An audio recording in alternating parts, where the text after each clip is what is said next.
সেটা কয়েক বছর আগের ঘটনা। তখন ওই জায়গাটা পুরোপুরি গ্রাম টাইপের ছিল বলতে পারো।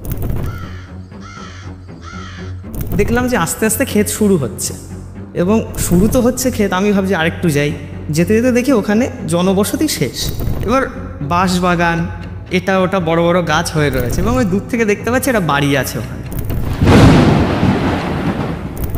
ধরো তুমি একটা নতুন বাড়ি করছো, 2 তলা বাড়ি, এবং বাড়িটা জাস্ট তুমি টাইবিম করে ওইভাবেই রেখে দিয়েছো, মানে না প্লাস্টার করেছো না ইটের দেওয়ালগুলো তুলেছো, ওইভাবেই করে রেখে দিয়েছো।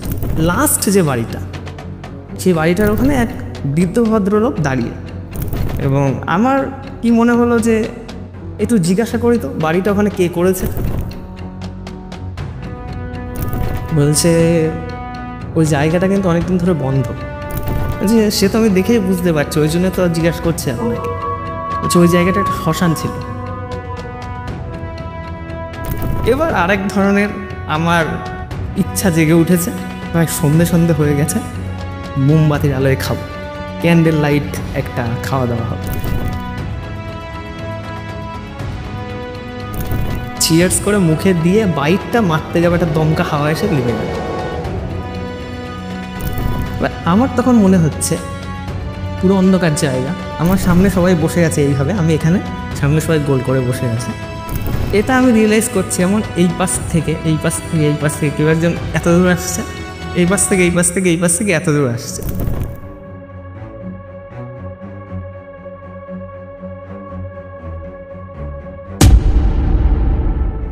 আমি ঘুরছি, আমার পায়ের শব্দ, আমি তখন স্নিকার্স পরে আছে, আমার একটা হালকা পায়ের শব্দ হচ্ছে ওখানে।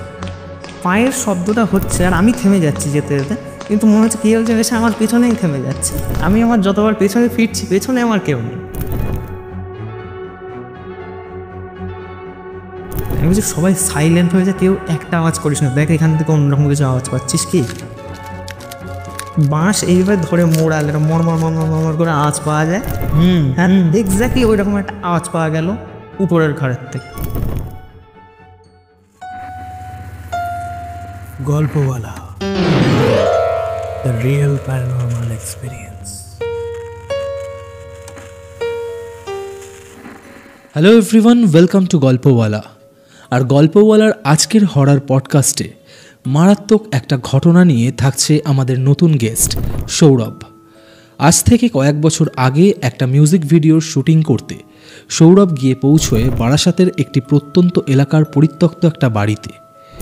কিন্তু সৌরভ জানতো না সেই বাড়িতে আসলে কি আছে, আর সেখানেই একটা ছোট্ট ভুল করে ফেলে সৌরভ।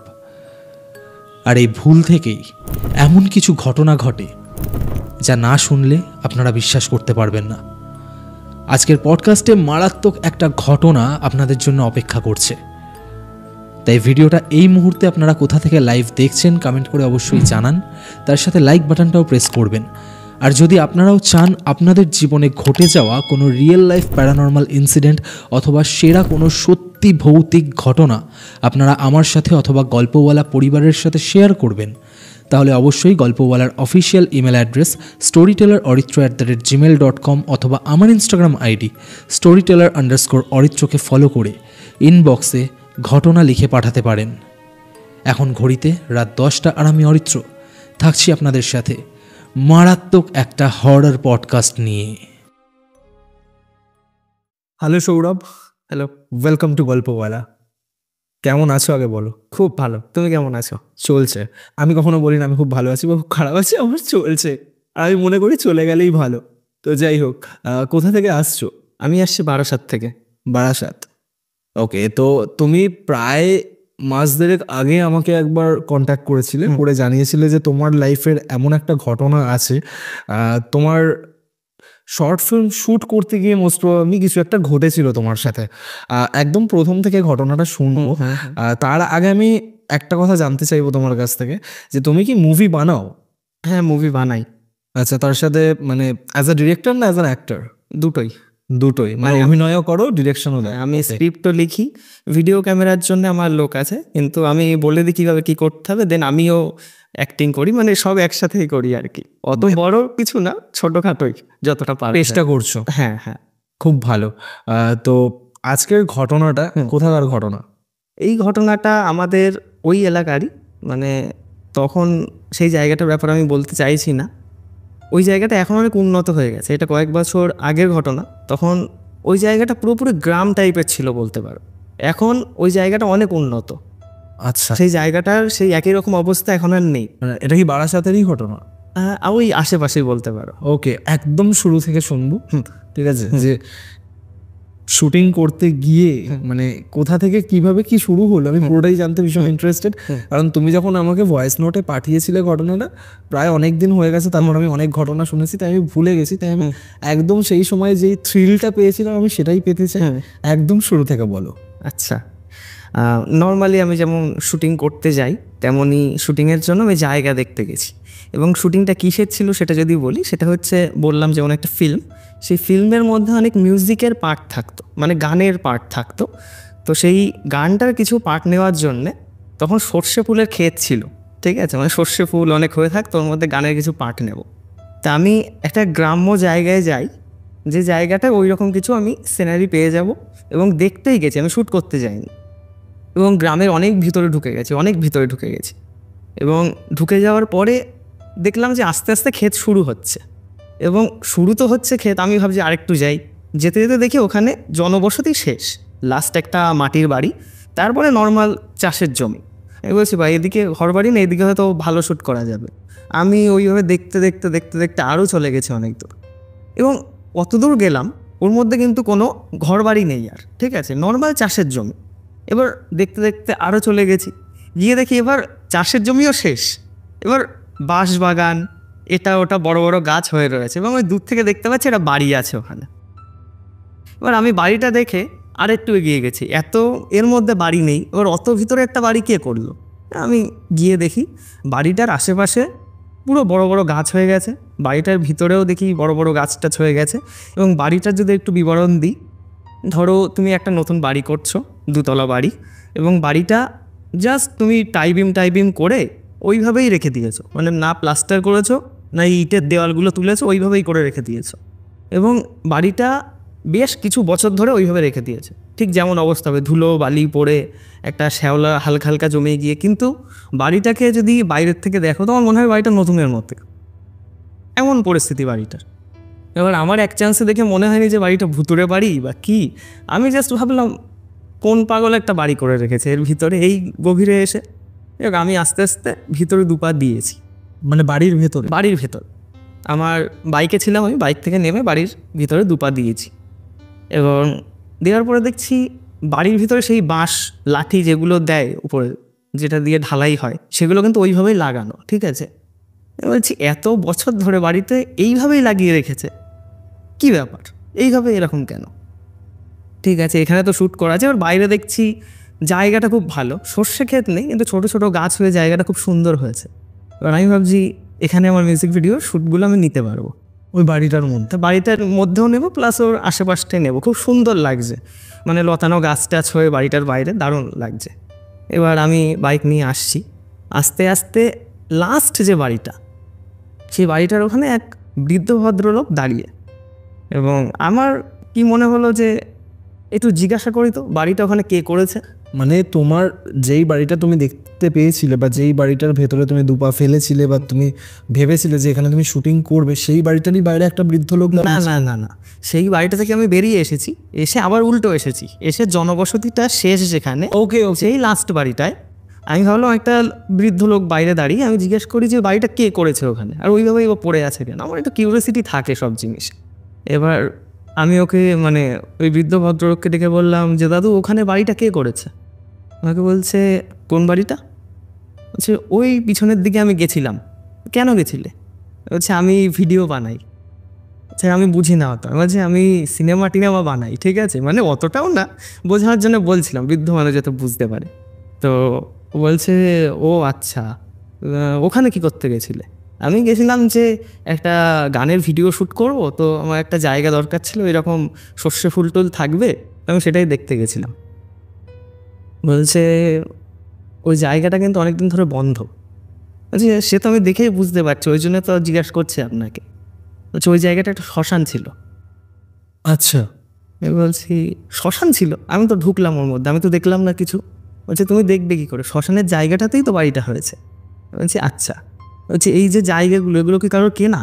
বলছে হ্যাঁ, গ্রামের লোকেরই জমি এগুলো, সবাই তো কিনেই রেখেছে। ওই যে জায়গাটায় তুমি বলছো বাড়িটা আছে, ওই জায়গাটাতেই শ্মশান ছিল। বলছে আচ্ছা, তো শ্মশান ছিল তো ওখানে তো ওটা বাড়ি হয়ে পড়ে আছে। বলছে ওই বাড়িটা আজ থেকে 10 বছর আগে হয়েছে ওখানে। সে 10 বছর আগে হয়েছে বাড়িটা? হ্যাঁ। তো বাড়িটা ইনকমপ্লিট কেন? বলছে যে বাড়িটা করেছে শ্মশানের ওই জমিটা খুবই অল্প টাকায় কিনেছিল, কারণ উনি চাইছিল একটা সস্তায় আমি একটা বাড়ি করব ওখানে, খুব অল্প টাকায় একটা জমি কিনবো। সে খুব অল্প টাকায় শ্মশানের জমিটা কিনেছে।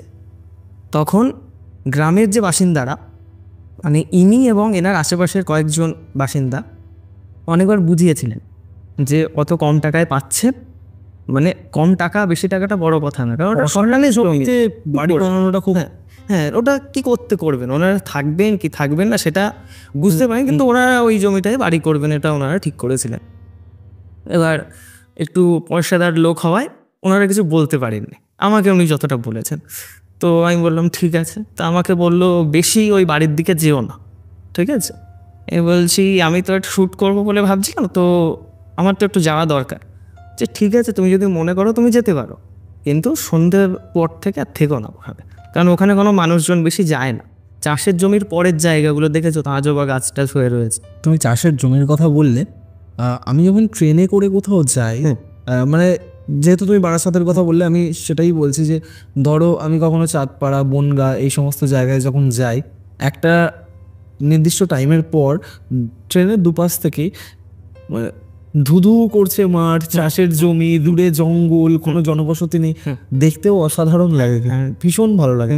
কিছুদিন আগে আমি নর্থ বেঙ্গলেও গেছিলাম, তো যখন আমি দেখছি না, মানে নর্থ বেঙ্গল ঢোকার আগে, মানে এনজেপি ঢোকার আগে ট্রেন যখন যাচ্ছে, দুপাশে চা বাগান, ঠিক আছে, মানে দূর দূর পর্যন্ত চা বাগান, অসাধারণ লাগছে দেখতে। তো সেই রকম একটা জায়গা নিয়ে আজকে আমি একটা ভৌতিক ঘটনা শুনছি, দৃষ্টিভঙ্গিটা একটু একটু পাল্টে যাচ্ছে। হ্যাঁ, তো ওখান থেকে বেরিয়ে আসলাম আস্তে আস্তে, মানে ওখান থেকে মেন রোডে আসতে গেলে আমার অনেকটা সময় লাগবে, ওইভাবে চলে আসলাম। পরের দিন আমার যারা কাস্টিং টিম আছে তাদেরকে বললাম যে দেখ ওখানে একটা মিউজিক ভিডিও শ্যুট করব, তো যাই, আর একটা ক্যামেরাম্যানকে বল, কারণ আমার যে ক্যামেরাম্যান সে তখন অসুস্থ ছিল, তখন একটা ক্যামেরাম্যান দরকার ছিল। আর ওখানে আমার একটা ফ্রেন্ড, সে অ্যাক্টিংয়েরই রোলে, সে আমার বাড়ির পাশে বাড়ি, সে গেছিলো আমার সাথে। তো দুজন আমার বাইকে আর কয়েকজন মিলে ওখানে গেছিলাম। এবার যারা এই সব মিউজিক বা ফিল্মের কাজ করে কিছু কিছু ক্ষেত্রে, তারা কি করে, তারা যখন কোনো শ্যুটে যায়, যারা ধরো বড় বড়, তাদের ব্যাপার তো আমি জানি না, আমাদের মতো ছোটোখাটো যারা ইউটিউবে কাজ করে তাদের কথা বলছি, তো তারা যেদিন শ্যুট করে একটা ছোট খাওয়া দাওয়ার ব্যবস্থা রাখে, একটু আনন্দ করে বাড়িতে আসে। তো সেই রকমই আমরা একটা ভেবেছিলাম যে ওখানে মিউজিক ভিডিও শ্যুটটা করে ওখানে একটু খাওয়া দাওয়া করে আসবো। তো আমরা ফ্রাইড চিকেন নিয়েছি, একটা ফুল বাকেট, কোল্ড ড্রিঙ্কস এবং আরও ছোটোখাটো কিছু খাবার দাবার, চিপস টিপস, এটা ওটা বিস্কিট নিয়ে নিয়েছি, নিয়ে শ্যুটিং করেছি। ওরা ওদের মতো করেছে, আমি আমার মতো করেছি, কারণ আলাদা আলাদা কিছু পার্ট ছিল। এবার করার পরে উপরে উঠে গেছি বাড়িটার। এবার বাড়িতে ঢুকছি, প্রথম সেই ঢোকার বিবরণটা দিই। নর্মাল গেট তো নেই বাড়ির, কারণ নর্মাল তখন শুরু হচ্ছে বাড়িটা না। তো ঢুকলাম, দরজা টরজা কিন্তু কিচ্ছু নেই বাড়িটার ভিতরে। দেখছি দেওয়াল টেওয়াল থেকে যেমন মাকড়সার জাল টাল লেগে যায় ওরকম নর্মাল লেগে আছে। এবার ওইভাবেই বাড়িটা ধুলোবালি অবস্থায়, একটা জরাজীর্ণ অবস্থায়। কিন্তু বাড়িটা দেখে তোমার মনে হবে এই বাড়িটাকে যদি আমি একদিন টাইম নিই, এই বাড়িটাকে আবার নতুনের মতো করে দেওয়া যাবে। মানে বাড়িটাকে দেখে তোমার কোনো অ্যাঙ্গেল থেকে লাগবে না যে ভুতুড়ে বাড়ি, এক কথা যে দেখে আমার গা হাত পা কাঁপবে, ওই রকম টাইপের বাড়ি কিন্তু না, ভালো বাড়ি। এবং এটা আমার মাথাতেও আসেনি যে ওই বাড়িটাতে খারাপ কিছু হতেও পারে। ঠিক আছে, আমরা সকালে গেছিলাম, শ্যুট কমপ্লিট করতে করতে আমার সন্ধে হয়ে এসেছে। সন্ধে মানে বিকাল, পড়ন্ত বিকালের আর সন্ধ্যের আগের অবস্থা। দ্বিতীয় তলায় উঠেছি, দ্বিতীয় তলায় উঠে চারিদিকে কিন্তু উন্মুক্ত। একটা সাইডে শুধু সিঁড়ির ঘর, মানে যেখান থেকে সিঁড়ি উপরে উঠছে, একটা সাইডে এই পাশে ঘর, একটা সাইডে এই পাশে ঘর, ওগুলো উন্মুক্ত, আর সামনের জায়গাটা পুরো উন্মুক্ত। এবং সামনের দিকটায় গিয়ে বসেছি, বসে গোল হয়ে বসেছি সবাই, বসে মাঝখানে আমরা খাবারটা রেখেছি খবরের কাগজ পেতে। কতজন ছিলে? প্রায় 5 জন, এবং ক্যামেরাম্যানকে দিয়ে 6 জন। ঠিক আছে, তো 6 জন বসেছি।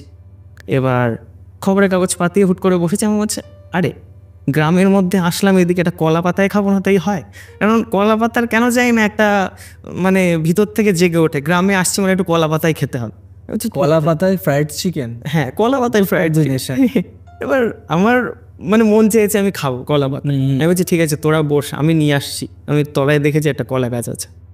এবার নিচে গেলাম, ওরা সবাই উপরে, আমি নিচে এসেছি। এসে দেখি বাড়ির পাশে 2-3টে কলা গাছ একই জায়গায় হয়ে উঠেছে। এবার আমি গিয়ে কলার পাতাটা ছিঁড়লাম। পাতাটা ছিঁড়ে আমি পেছনে এক পা ফেলেছি।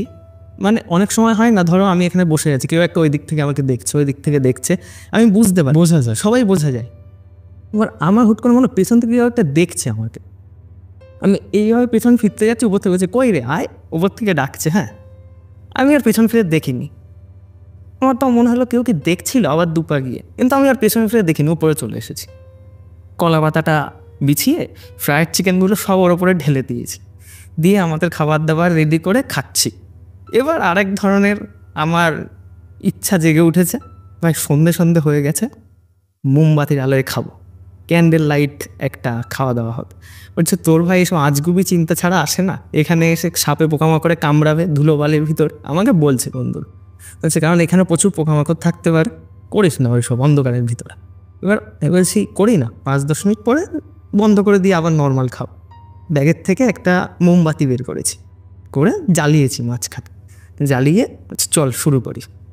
চিয়ার্স করে মুখে দিয়ে বাইটটা মারতে যাবে, একটা দমকা হাওয়া এসে লিভে গেল, মোমবাতি নিভে গেল। মোমবাতি লিভে গেল। এবার আমি ভাবছি ঠিক আছে, গ্রামের ভিতরে হাওয়া এসে লিভে গেছে।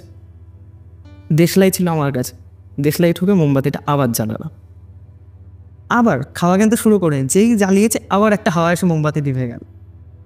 এবার এরপরে যে কী রে, মুক্ত জায়গা বলে কেমন হচ্ছে, চারিদিক থেকে ফাঁকা বলে এমন হচ্ছে। এবার দেশলাই কাঠিটা জ্বালিয়েছি, দেশলাই কাঠিটাই লিভে গেল, আগুনটা ধরে উঠলো, লিভে গেল। ওরা বলছে ছাড় ভাই, তুই এসব করিস না, ফ্ল্যাশটা জ্বালা। বললাম না, লাস্ট একবার ট্রাই করি। মোমবাতিটা জ্বালিয়েছি, জ্বালিয়ে এবার খাওয়া শুরু করেছি, কিছুটা খেয়েছি।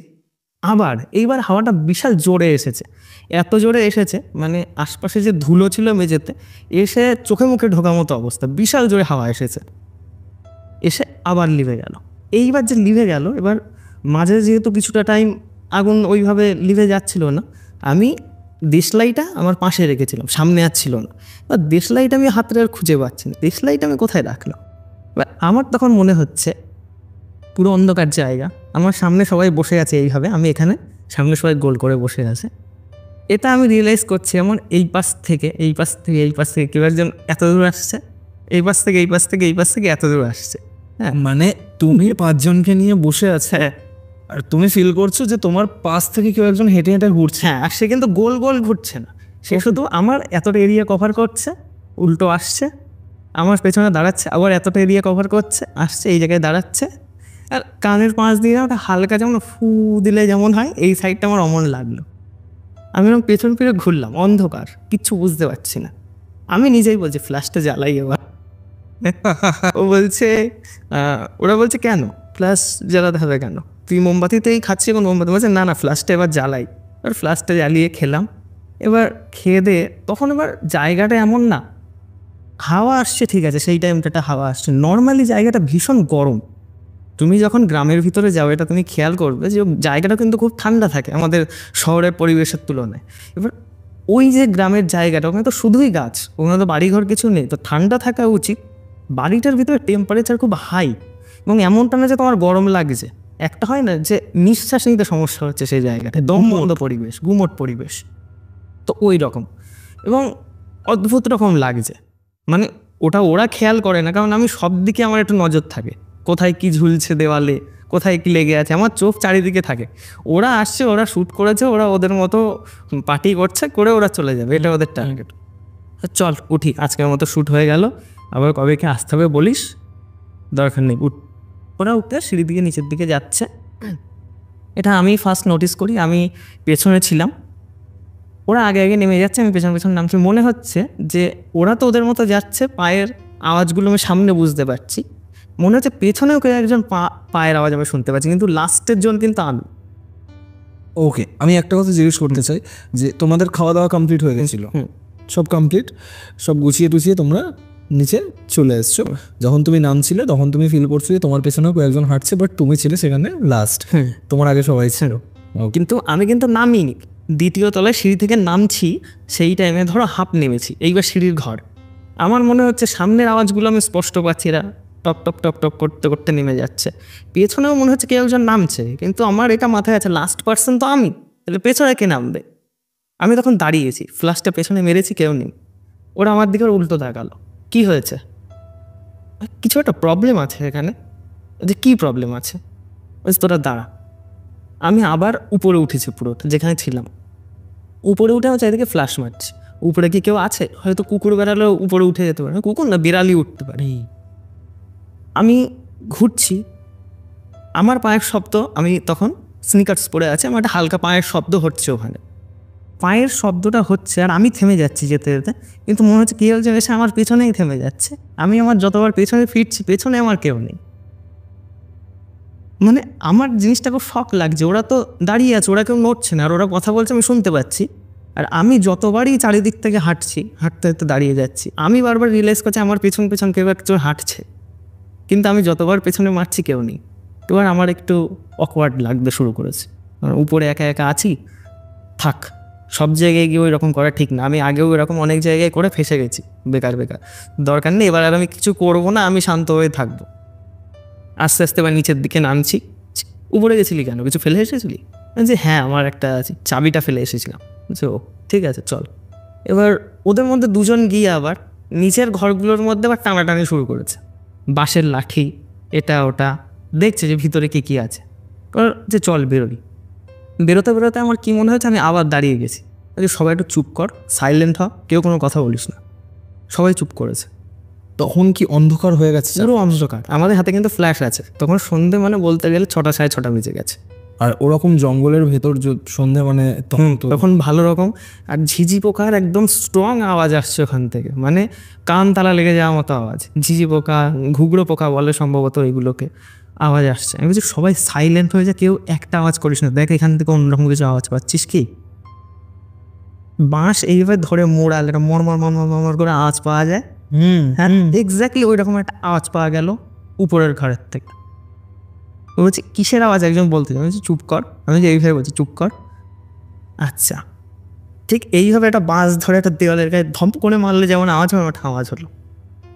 টপ টপ টপ করে জল পড়ার আওয়াজ হলো, কিন্তু সারা বাড়িতে কোথাও জল নেই, আমি তো খুঁজে পাইনি। নানা রকম আওয়াজ আসছে। ধপ করে আমার একটা বস্তা মাটিতে ফেললে যেমন আওয়াজ হয়, ধূপ করে একটা আওয়াজ হলো। বলছি কেউ কি আছে এখানে? দেখেছিস পুরো বাড়িটা? তো কে থাকবে, পুরো আলগা বাড়ি দেখছিস, এখানে কে থাকবে? এ তো এফোর ওপর সব দেখা যাচ্ছে বাড়ির। মানে আমরা এইভাবেই বলছি, কারণ দেওয়াল টেওয়াল কিছু নেই। এবার আমার যে বন্ধু ছিল সে বলছে এ ভাই ফাঁসাবে, আমাকে বলছে এ ভাই ফাঁসাবে আমাদের, বুঝলি, এইসব জায়গায় টেনে আনে, জানিস তো একে। মানে আমি এর আগে অনেক জায়গায় ওইভাবে গেছি, ঠিক আছে, গিয়ে ওদের ডেকে নিয়ে গেছি, সেখানে আমাদের নানা রকম এক্সপিরিয়েন্স হয়েছে। এইসব জায়গায় দেখে দেখে নিয়ে আসবে শুটিং করতে, আর এইসব জিনিস ফেস করবো, চল চল এখান থেকে চলে যাই। আমি বলছি তুই গিয়ে দেখলে হতো না, যা তুই একা, তুই একা যা, কারণ তোর জন্য ফাঁসবো না, তুই একা যা, আমরা বাইরে দাঁড়াচ্ছি। ওরা বেরিয়ে গেল। আমি তখনও ভাবছি যাবো কি আবার একবার, কিন্তু মানে ইচ্ছা হচ্ছে না, মানে ইচ্ছাও হচ্ছে আবার ইচ্ছাও হচ্ছে না, সেম টাইম দুরকম ফিলিংস। ওরা বেরিয়ে গেছে, পুরো বাড়িটায় দরজার সামনে আমি, মানে আর একটুখানি হলেও আমি বেরিয়ে যাব। বেরোতে যাব, ঠিক এইভাবে সামনে এগোতে যাচ্ছি, মনে করো সামনে থেকে একটা হাওয়া এসে মুখে লাগলো। আমি আবার বাড়ির ভিতরে ঢুকলাম, পেছনে আমি ঘুরলাম। এবার বাড়ির সামনের দিকটা আমার পেছনে, বাড়ির ভিতর দিকটার দিকে আমি মুখ করে আছি। আবার সেম, আমার মনে হচ্ছে আমার এই জায়গাটা কেউ দাঁড়িয়ে, আমি এরকম পেছনে ঘুরলাম, কেউ নেই, আমার হাতে ফ্ল্যাশ আছে। আমার মনে হচ্ছে আমার এখানে কেউ দাঁড়িয়ে, আমার মনে হচ্ছে এখানে কেউ দাঁড়িয়ে। বাট আমার মনে হচ্ছে কি হচ্ছে এটা, এটা কি বাড়ির মধ্যে এসেছি তাই কি এরকম গুমোট পরিবেশ মনে হচ্ছে, নাকি আমার কোনো মনের ভুল, কি হচ্ছে? এবার ওরা সবাই বেরিয়ে গেছে বাড়ি থেকে, বাড়ির ভিতরে থাকলো, আলাদা জায়গায় থাকলো, তাও একটা পাওয়া যায় যে না আমি গিয়ে দেখি, কিন্তু ওরা পুরোপুরি বেরিয়ে গেছে বাড়ির থেকে। এবার অন্য কিছু ভূত প্রেতের প্রসঙ্গটা বলে, হয়তো এটা হয়তো সাপ পোকামাকড়ও থাকতে পারে, হয়তো সাপ পাশ দিয়ে চলে যাচ্ছে, আমি সেটাকে ওই রকম ইমাজিন করছি। এবার ওই করতে গিয়ে অন্ধকার যদি একটা সাপের কামড় খাই, এবার সেই ক্ষেত্রে প্রবলেম হয়েছে না, ঠিক আছে বেরিয়ে যায়। এবার গাড়িতে উঠেছি, যাচ্ছি। অনেকটা যাওয়ার পর জনবসতির ওই জায়গাটা এলো। এবার ইন্টারেস্টিং ব্যাপার হচ্ছে গ্রামের ভিতরে কিন্তু কোনো লাইট নেই।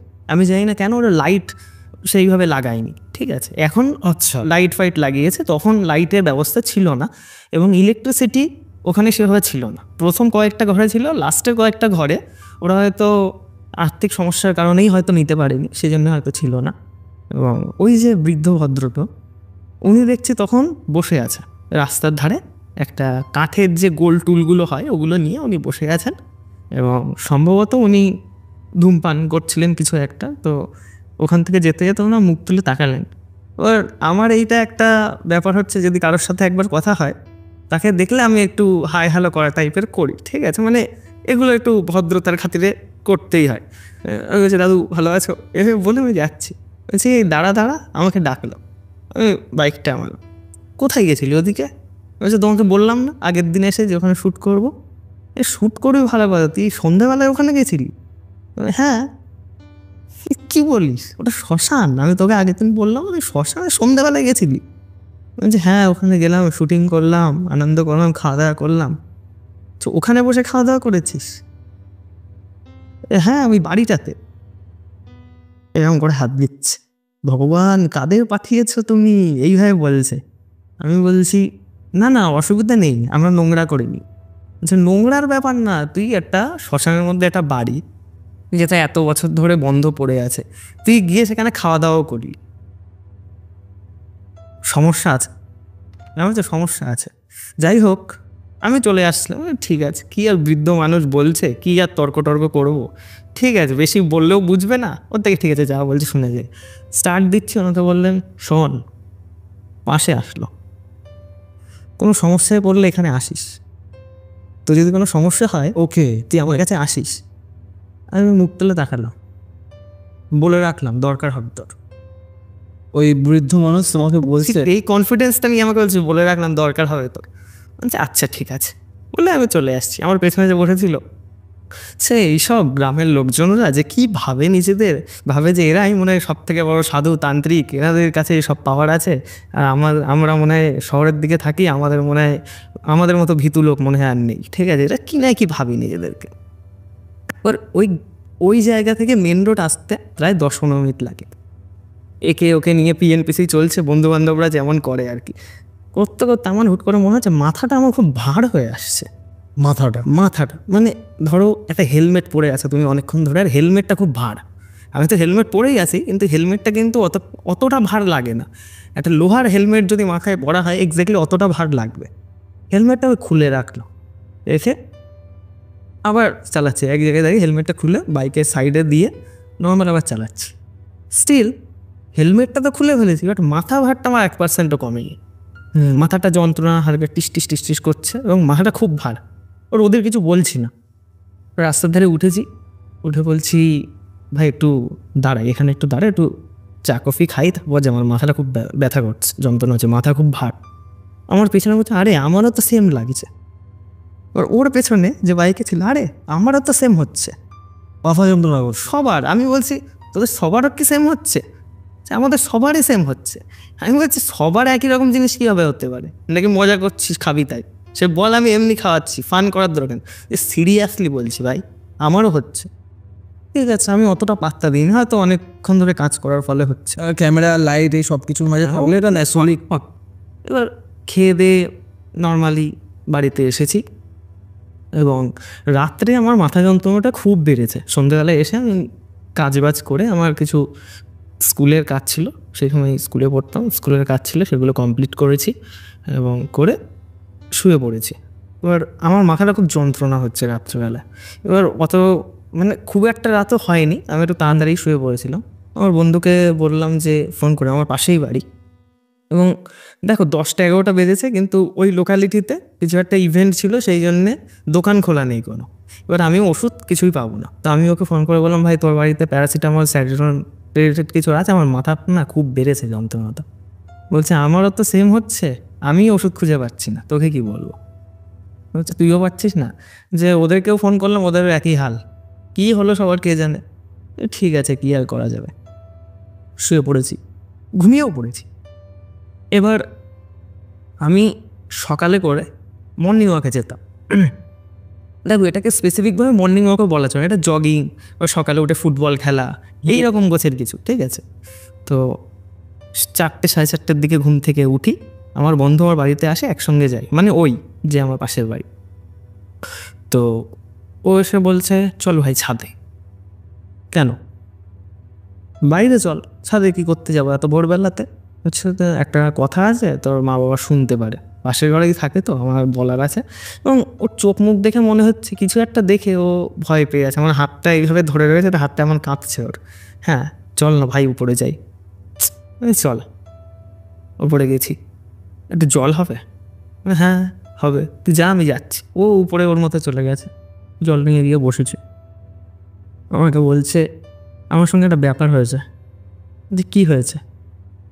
সে কীভাবে আমি বলি বলতো, আমার বলতে ভয় লাগছে। আমি বলছি আমাকে বল, কী বলতে ভয় লাগবে? তো বলছে তোমাকে বলতে ভয় লাগে? বলতে ভয় লাগছে। আমি বলছি আমার গলাটা দেখ, এরকম করে দেখাচ্ছে। বলছি গলাটায় কী দেখবো? দেখি লাল হয়ে রয়েছে, ঠিক আছে, মানে নর্মালি এইভাবে যদি বা এইভাবে যদি চাপা হয় লাল হয়ে রয়েছে। কী সকালে উঠে চেপেছিস নাকি গলা ফলা? আমি ফান করে উপরের দিকে তাকাচ্ছি, সে এখনও বহুত কিছু করতে হবে, এইসব করিস না, এমনি মজা করে যেমন বন্ধুরা বলে। ও কোনো উত্তর দিল না, ঠিক আছে। নর্মালি বন্ধুরা বললে সেটা ঘুরে রিপ্লাই দেয়, ঠিক আছে, যেটা দিয়ে একটা ফানটা তৈরি হয়। ও কিছু বললো না, আমি ওর ঘুরে থাকে না। কী হয়েছে বলতো? তখন ভাই 1 ঘন্টা মতোই আগে ওই যে জায়গায় বসে আমরা মাংস টাংস খেয়েছিলাম, সেই সময় কেউ একজন আমাদেরকে দেখেছিল, আর সে এসেছিল আমার স্বপ্নে। আর সে এসে আমাকে বলছে ওখানে বসে একা একা মাংস খেলি, আমাকে দিলি না। ওয়েট, মানে তোমরা যেখানে বসে মাংস খেয়েছিলে সেখানে কেউ একটা তোমাদেরকে নজরে রেখেছিল, ওর স্বপ্নে এসছে, এসে বলছে তোরা আমার বাড়িতে আসলি, ওখানে বসে মাংস খেলি, আমি চাইলাম এতবার, আমাকে দিলি না। এইভাবে বলতে বলতে বলতে বলতে ওর মুখের উপরে চলে এসেছে। ও কিন্তু তখনও ঘুমন্ত অবস্থা, ওটাই স্বপ্ন দেখছে। আমার বাড়িতে এসে আমার বাড়িতে খেলি, আমাকে দিলি না, আমার মাংস চাই, আমার মাংস চাই, আমার মাংস চাই, আমার মাংস দিবি?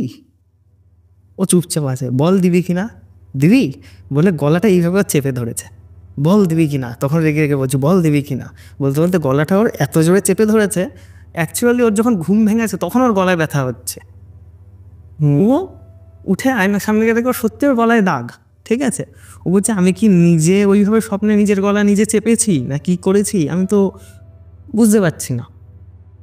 এবার ও খুব ভয় পেয়ে আছে যে এরকম কীভাবে হলো। এবার আমি বলছি তুই হয়তো নেশা ফেশা করিস, রাত্রে হয়তো ওখান থেকে এসে নেশা ফেশা করেছিস, ওই জন্যে হয়েছে, ওই জন্য বলছি নেশা টেশা করিস না। কারণ আমি নিজে স্মোকিং অবধি করি না, ঠিক আছে, আমার ভালো লাগে না নেশা জিনিসটা। আর ও নেশা টেশা করে হালকা, এবার স্মোকিং না অন্য কিছুই নেশা করেছিল। এবার ও আমাকে বলছে যে ভাই নেশা আমি করিনি কালকে, আর নেশা করলেও নিজের গলা নিজে চাপবো, আমি কি পাগল, আমার কি মাথায় সমস্যা আছে? বলছি তাহলে কি ভূত এসে চেপে গেছে তোর গলা? আমি সকালে ভোরবেলা মস্করা করছিস আমার সাথে, এখন খেলার টাইম হয়ে গেছে, খেলতে যাই। ও আমার আবার হাতটা ধরেছে। ভাই এটা সিরিয়াস ইস্যু, আমি আবার বলছি প্লিজ। আমার সকালবেলা আমি দৌড়ে এসেছি, দেখতে পাচ্ছিস আমি কিন্তু জগিংয়ের ড্রেসও পরিনি, আমি ওইভাবেই চলে এসেছি হাফ প্যান্ট পরে, তো একটু ভাব। ও আমি বললাম আর কি দেখলি? ও বলছে ওই যে গলাটা চেপে ধরলো, আর যেভাবে আমাকে বলছিল চোখ মুখ করে, আর তার চোখ মুখটা পুরো ফ্যাকাশে ছিল, আমি তার চোখ মুখ দেখেই আমার কেমন আতঙ্ক হচ্ছে, পুরো জিনিসটাকে আমি অ্যাকসেপ্ট করতে পারছি না। মানে এখন যে তোর সাথে আমি বলছি তুই কি বুঝতে পারছিস না যে আমার আনকমফোর্টেবল লাগছে বলতে তোকে ব্যাপারটা? এবার আমি একটু সিরিয়াস হয়ে বলছি শরীর খারাপ লাগছে, যে আমার গা হাত পা কাঁপছে কেমন। আমি বলছি চল আমার ঘরে চল, শুয়ে পড়, তুই শুয়ে পড়, আমি আজকে একাই যাই। ওকে আমার ঘরে আমি শুয়ে দিয়েছি, দিয়ে আমি আমার মতো খেলতে চলে গেছি। খেলে টেলে বাড়ি এসেছি, ও তখন বসে রয়েছে। ভাই আমার মনে হচ্ছে কেউ একজন আমার আশেপাশে রয়েছে। আচ্ছা তুমি খেলে চলে আসার পরেও একই কথা বলছো? ও কিন্তু আমার ঘরেই ছিল, শুয়েছিল, ওকে, ও যায়নি আমার সাথে। আমার ভাই মনে হচ্ছে আশেপাশে কেউ একজন আছে, আমার খুব সমস্যা হচ্ছে। আমি বলছি তোর একটু খাওয়া দাওয়া কর বাড়ি গিয়ে, মানে তোর একটু শরীরটা খারাপ করেছে, হালকা মাথায় যন্ত্রণা হচ্ছিল। মাথায় যন্ত্রণাটা কিন্তু স্টিল আছে, কিন্তু কমে গিয়েছে অনেকটা। তোমারও আছে? আমারও আছে, ওরও আছে। এবার মাথার যন্ত্রণাটা কমে গেলেও একটা মাথা ভার হওয়া ব্যাপারটা কিন্তু থেকেই গেছে। এবার ও যেহেতু আমার সঙ্গে কাস্টিংয়ে ছিল, ওকে তোমার দরকার, এবার ওকে বলুন তুই রেস্ট নেই, আবার বিকালে তো যেতে হবে শুটিংয়ে।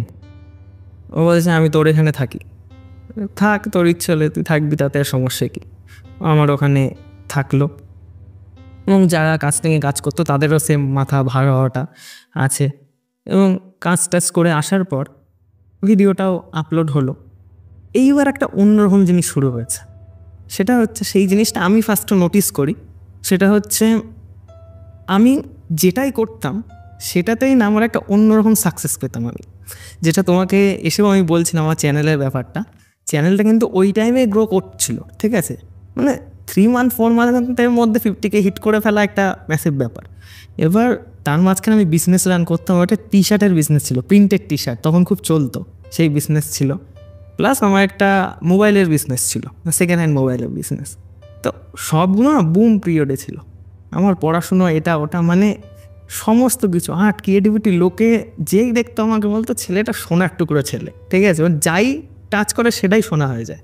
মানে কোনো কিছু যদি না হয় ওর কাছ থেকে ভাই অ্যাডভাইস নে, না হয় ওর সাথে কাজ কর, তোর কাজটা খুব ভালোভাবে হবে। এখন আমার নিজের যে ডাউনফলটা শুরু হয়েছে আমি নোটিস করেছি, গিটার নিয়ে বসছি গান করতে, আমি সুর কপি দিতে পারছি না ভালো করে। আমি না গান লিখি, গান লিখতে গিয়ে না লিরিক্স মাথায় আসছে না, যে কী লিখবো এবার।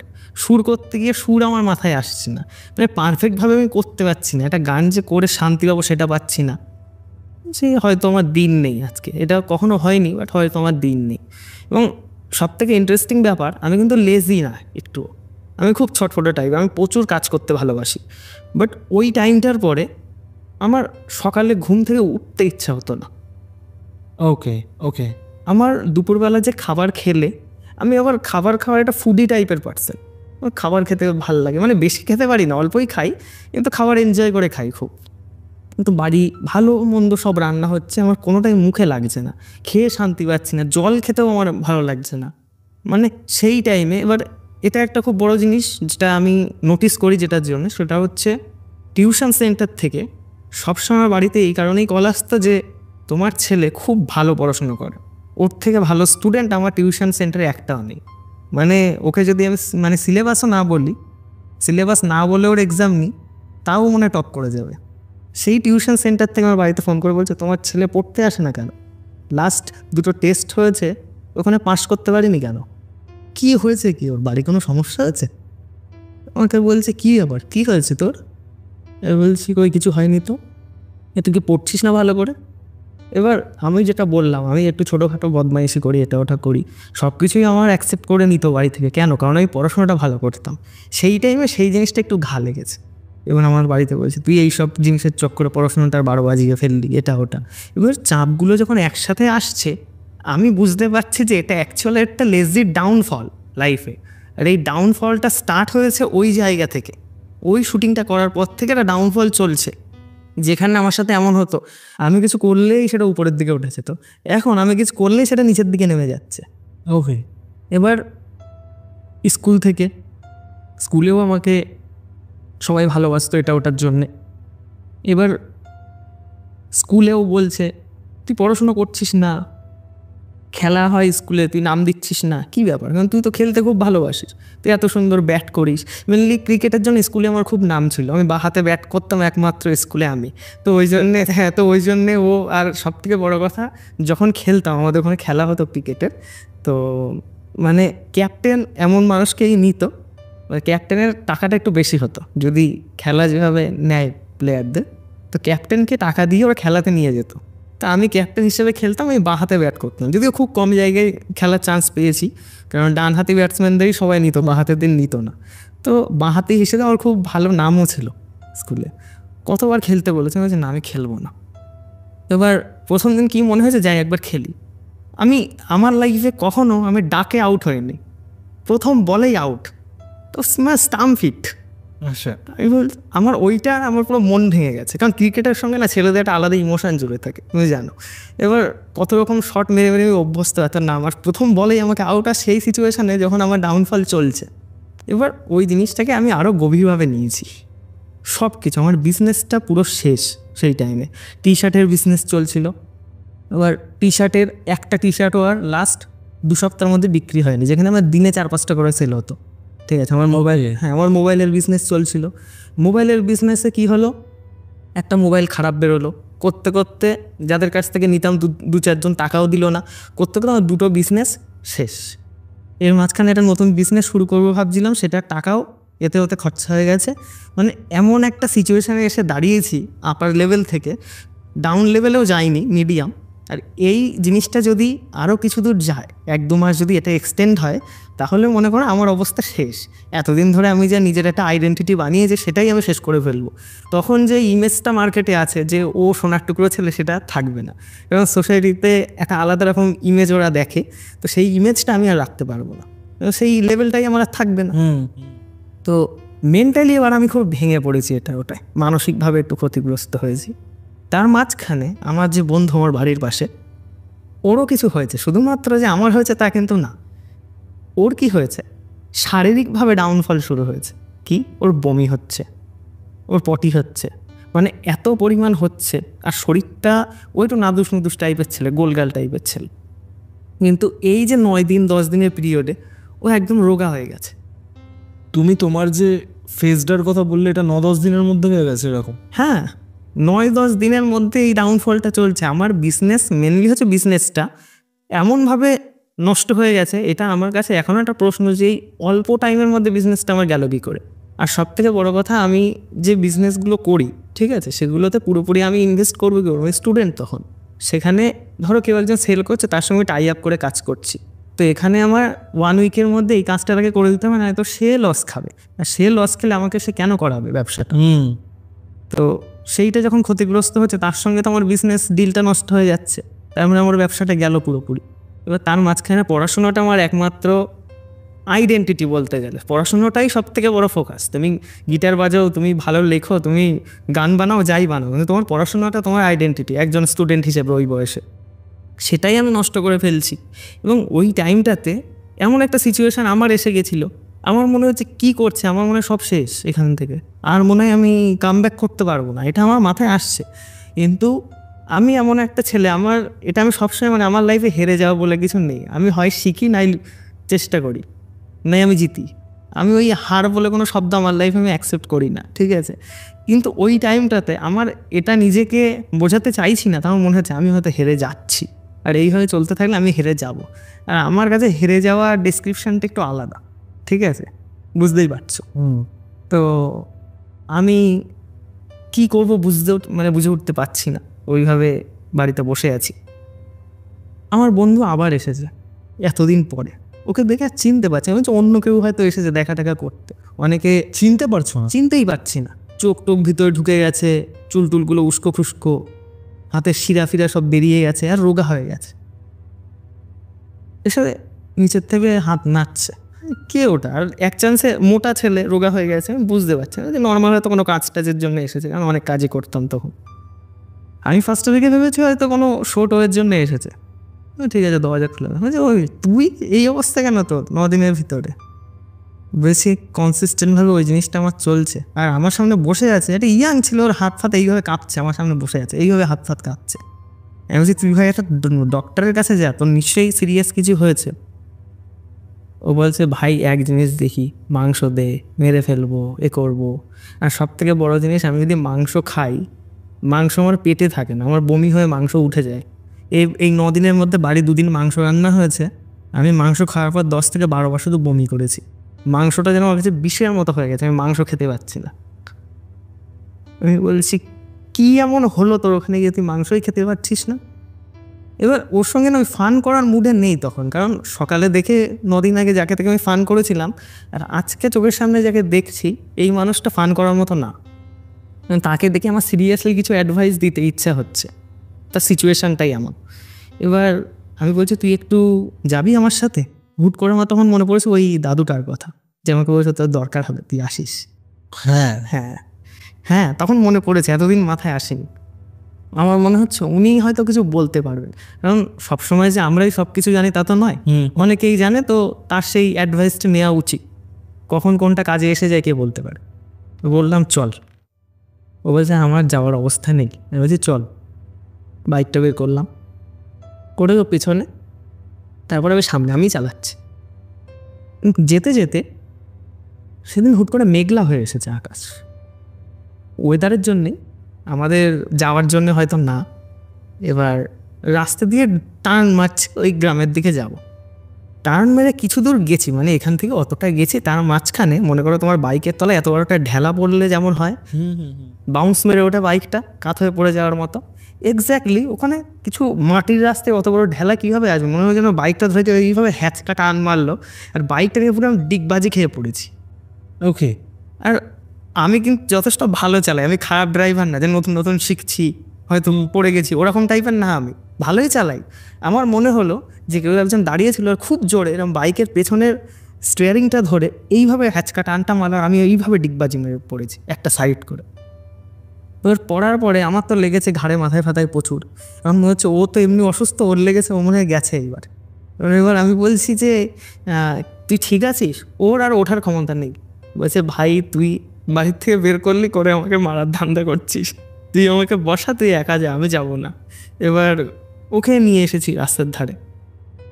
ও কেন জানি না, ওর পড়ে গিয়ে লেগেছে কতটা জানি না, ও ভয় পেয়ে যেহেতু আছে, ভয় পেলে দেখবে এটা আমাদের হয়, ছোটোখাটো যদি কিছু হয় তারা কেউ তাড়াতুড়িও দেয়, তার সেটা বহুত গায়ে লেগে যায়।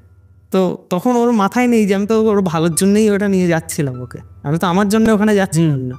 তো ও বললো তুই যা, একা যা, আমি যাবো না, এইভাবে আমি বলছি যা। তখন রেগে গেছে আমার উপর। এবার ও বাইরে একটা ফার্মেসি ছিল, ওখানে বললাম তুই বস, ওষুধ টষুধ নিয়ে আমি আসছি। এবার বলছে তুই একা যাচ্ছিস, আবার কোনো প্রবলেম হবে, চল অন্যদিন আসবো। এবার রাস্তাটা এই পাশে ওকে রেখেছি, মাঝখানে রাস্তা, ওই পাশ দিয়ে আমি যাব।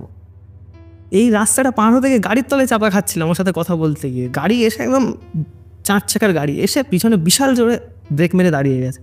আমাকে বলছে ওই ইডিয়েট, কীভাবে যাচ্ছিস রাস্তার মাঝখান থেকে? আমি যদি এক্ষুনি ব্রেকটা না মারতাম কোথায় যেতে জানিস তুই? আমাকে এইভাবে বলছে। সরি আমি বুঝতে পারিনি, কথা বলছি না। তো উনি ওনার মতো চলে গেল। ওই দেখ কে কাকে মারছিল, তুই আমাকে মারছিলি না আমি তোকে মারছি না। ঠিক আছে, আমি বললাম ও ডাকলো তাই হয়তো এমন হয়েছে। বাইকটা ওইভাবে কাঁথ হয়ে পড়ে বাইকটা তুললাম, বাইকটার অবস্থা খারাপ। এবার তখন হালকা হালকা সন্ধে হয়ে এসেছে, আর সন্ধে হয়ে এসেছে তার থেকে বড় কথা মেঘলা আকাশ, তো আরও অন্ধকারাচ্ছন্ন পরিবেশ। ঠিক আছে, ঠিক আছে যাই। এবার পেছন করে একবার দেখলাম ও বসে আছে, ও বলছে তাড়াতাড়ি আসি, সেরকম করে বলছে। আমি বলছি ঠিক আছে তাড়াতাড়ি আসবো। এইবার গ্রামের ভিতর দিয়ে, তোমার বাড়ি থেকে ওই জায়গাটার ডিস্টেন্স কত দূর? অনেক দূর, কারণ আমি যখন শুটিং করতাম আমার এলাকার মধ্যে শুটিং আমি খুব কম করেছি, আমার বাইরের এলাকায় শুটিংটা আমি বেশি করেছি। তো ওই জায়গাটা আমার এলাকা থেকে ডিস্টেন্সেই আছে, যেহেতু বাইকে করে ওই জন্য যাচ্ছিলাম। তো ওইভাবে যাচ্ছি বাইকে করে, এবং যেতে যেতে হাওয়া দিচ্ছে প্রচণ্ড জোরে, কারণ ঝড় উঠেছে। যেতে যেতে এবার দেখছি বড় বড় গাছ, আম জাতীয় কিছু ফল টল এসে ধূপধাপ করে পড়ছে রাস্তার মাঝখানে। আচ্ছা। এবার এটা আমার বড্ড অবলে রাস্তার, এবার রাস্তা কিন্তু পাকা রাস্তা না, মাটিরই রাস্তা গ্রামের ভিতরে। প্রায় চলে এসেছে ওনার বাড়ির ওখানে। এইবার চলে এসেছে মানে বহুত জোরে বৃষ্টি, ওই যে 30 সেকেন্ডের মধ্যে মানে হুশ করে চলে আসলো বৃষ্টিটা। বলছি ভিজেও গেলাম, পড়েও গেলাম, কি কপাল যাচ্ছে আমার, এইরকম ডাউনফল চলছে লাইফে। আমি কখনো মানে এটা ইমাজিনও করতে পারি না যে এইরকম লেভেলের আমার সমস্যা চলছে। হয়তো এটা এমন কোনো ইস্যুও না, নর্মাল টাইমে ভালো টাইমে থাকলে আমি এনজয় করতাম ব্যাপারটা। তো সেই সিচুয়েশানটা আমাকে এটা বোঝাচ্ছে তোর সময়টা আরও খারাপ যাচ্ছে। এবার যেতে যেতে ওনার বাড়ি আমি দেখতে পাচ্ছি, ওই যে বাড়ি। এইবার বাইকের স্পিড বাড়িয়েছে যেহেতু বৃষ্টি হচ্ছে। সব থেকে ভয় পাওয়ার যেটা ব্যাপার, মানে এটা ভূতের ভয় না, এটা অন্যরকম ভয়। এত বড় একটা গাছের ডাল ভেঙে এসে ধম করে গাড়ির সামনে পড়লো। ঠিক আছে, আমি কষে ব্রেক মেরেছি, গাড়িটা পেছনের চাকা উঁচু হয়ে গেছে, দাঁড়িয়ে গেছি আচমকা। আর পুরো রাস্তাটা গাঁট করে পড়েছে গাছের ডালটা ভেঙে। আর ওটা কিন্তু কোনো পুরনো ডাল না, কাঁচা গাছের ডাল, মানে পাতা ফাতাগুলো সব সবুজ। সেই গাছের ডাল ভেঙে আর মোটা গাছের ডালটা এসে পড়েছে আমার মাথায়, পড়লে আমি যেতাম, এরকম অবস্থা। এবার আমি একটা ঢোক গেলাম, আমার তো তখন একটু চাপে পড়ে গেছি আমি, কি হচ্ছে। আস্তে আস্তে সাইড দিয়ে যেত মাটির রাস্তা, বাইকটাকে ঘুরিয়ে ওনার বাড়ি আমি দেখতে পাচ্ছি, যাচ্ছি। ওখানে কি শুরু হয়েছে, প্রচণ্ড রকম আম পড়ছে, ঠিক আছে, ওখানে প্রচুর আমের গাছ, এখন জোরে বৃষ্টি পড়ছে। বিশাল জোরে বৃষ্টি পড়ছে, আমগুলো এসে আমার মাথায়ও পড়েছে ঢুপঢাপ করে, মাথায় ঘাড়ে, এবং এত জোরে পড়েছে আমার মাথায়, একে তো ভার হয়েছিল, আরও যেন যন্ত্রণা হচ্ছে।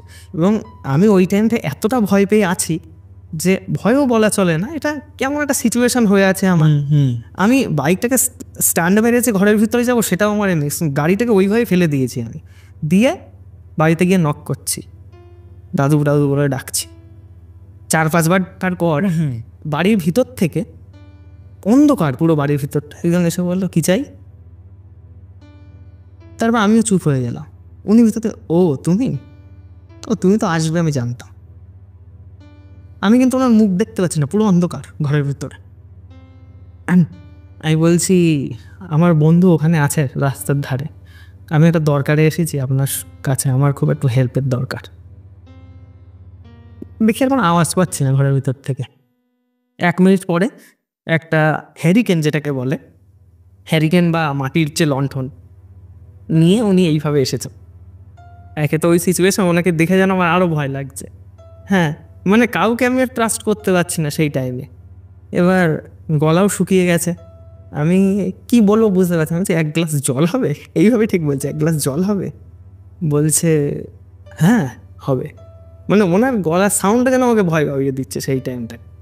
জল দিল, জলটা আমার হাতে দিয়েছে, আর আচমকা একটা হাওয়া এসে, মানে দরজাটা খোলা ছিল, দম করে বন্ধ হলো খুললো, দম করে বন্ধ হলো খুললো, আমার হাতের থেকে জলের গ্লাসটা পড়ে গেল, আমি খেতেও পারলাম না। আমি বলছি এই ঘরে উঠে এসো। পাশের ঘরে গেছি, সেই ঘরটাও কত অদ্ভুত ওনার, মানে সারা দেওয়ালে মনে হচ্ছে কিছু না কিছু ছবি আঁকা আর কিছু না কিছু লেখা, আর সেই লেখা এবং ছবিগুলো কোনোটা স্বাভাবিক ছবি বা লেখা না, সেগুলো অন্য কিছুই।